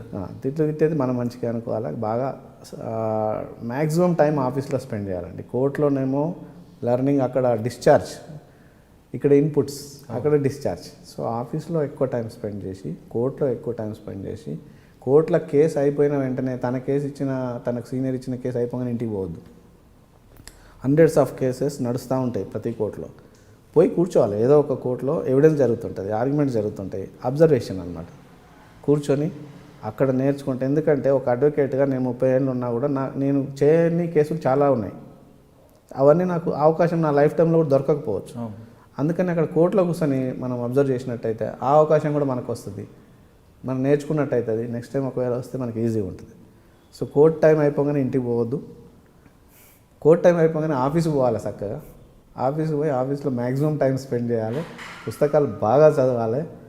పర్ఫామ్ చేసేందుకు సీనియర్ గైడెన్స్ ఎట్లా ఉంటుంది, definitely they will come and they will really enjoy profession అండి. ఇది ఎంత మంచి ప్రొఫెషన్ అంటే చాలా మంచిది, చాలా ఎంజాయ్ చేయొచ్చు, చాలా మంచి పవిత్రమైన ప్రొఫెషన్ అని నేను భావిస్తున్నాను. నేను కోర్టులో కూడా ఎన్నో సందర్భాలలో మళ్ళా జన్మ ఉంటే నేను వకీల్గానే పుట్టాలనుకుంటా అని కోర్టులో నేను ఓపెన్ కోర్టులో ఆర్గ్యూ చేసిన సందర్భాలు ఉన్నాయి. అంత ఇష్టపడి చేయాలి జూనియర్స్ కూడా, ఏదో టైంపాస్కి రావద్దు. అది నేను వచ్చే సలహా. ఓకే, బాధితులకు న్యాయం చేయాలంటే ఖచ్చితంగా అడ్వకేట్ ప్రొఫెషన్ కరెక్ట్గా ఉంటుంది అంటున్నారు వేణుధర్ రెడ్డి గారు. ఇది కష్టమైన పని కానీ ఇష్టంగా చేస్తే ఇందులో ఉన్న తృప్తి వేరే డిపార్ట్మెంట్లో రాదంటున్నారు. ఇక్కడ పర్టికులర్గా బాధితులకు న్యాయం చేయాలో రెండుగానే వేరే ప్రొఫెషన్ని చేసుకోవద్దు, ఇది ప్రొఫెషనల్గా ఎంచుకోండి అంటూ వేణుధర్ రెడ్డి గారు చెప్తున్నారు. ఖచ్చితంగా అందరూ రండి, ఇక్కడ బాధితులకు న్యాయం చేయండి, కోర్టు అయిపోయిన తర్వాత సీనియర్ దగ్గర ఎక్కువ టైం స్పెండ్ చేయండి, పుస్తకాలు చదవండి అంటూ అతను సూచనలు ఇస్తున్నారు. ఇది ఈ వారం వీరేందర్ రెడ్డి గారితో ఎక్సలెంట్ ఇంటర్వ్యూ. వచ్చే వారం మరో కేసుతో మళ్ళీ కలుద్దాం. అంతవరకు నమస్కారం. మీరందరూ కూడా ఐ డ్రీమ్ ఛానల్ని సబ్స్క్రైబ్ చేయాలని కోరుకుంటున్నాను. I'm Sucharita, Home Minister of Andhra Pradesh. For more videos, subscribe iDreams. మీ Chirla Jaggireddy, MLA Kothapeta. For more videos please subscribe iDream. For more videos, please subscribe iDream. నేను మీ Jakkampudi Raja. For more videos please subscribe iDreams. I'm Revati Chaudhary. For more videos, please subscribe iDream. For more videos, please subscribe to iDream. For more videos, please subscribe iDream. I am Vasireddy Padma, Chairperson of State Women Commission. For more videos, please subscribe iDream.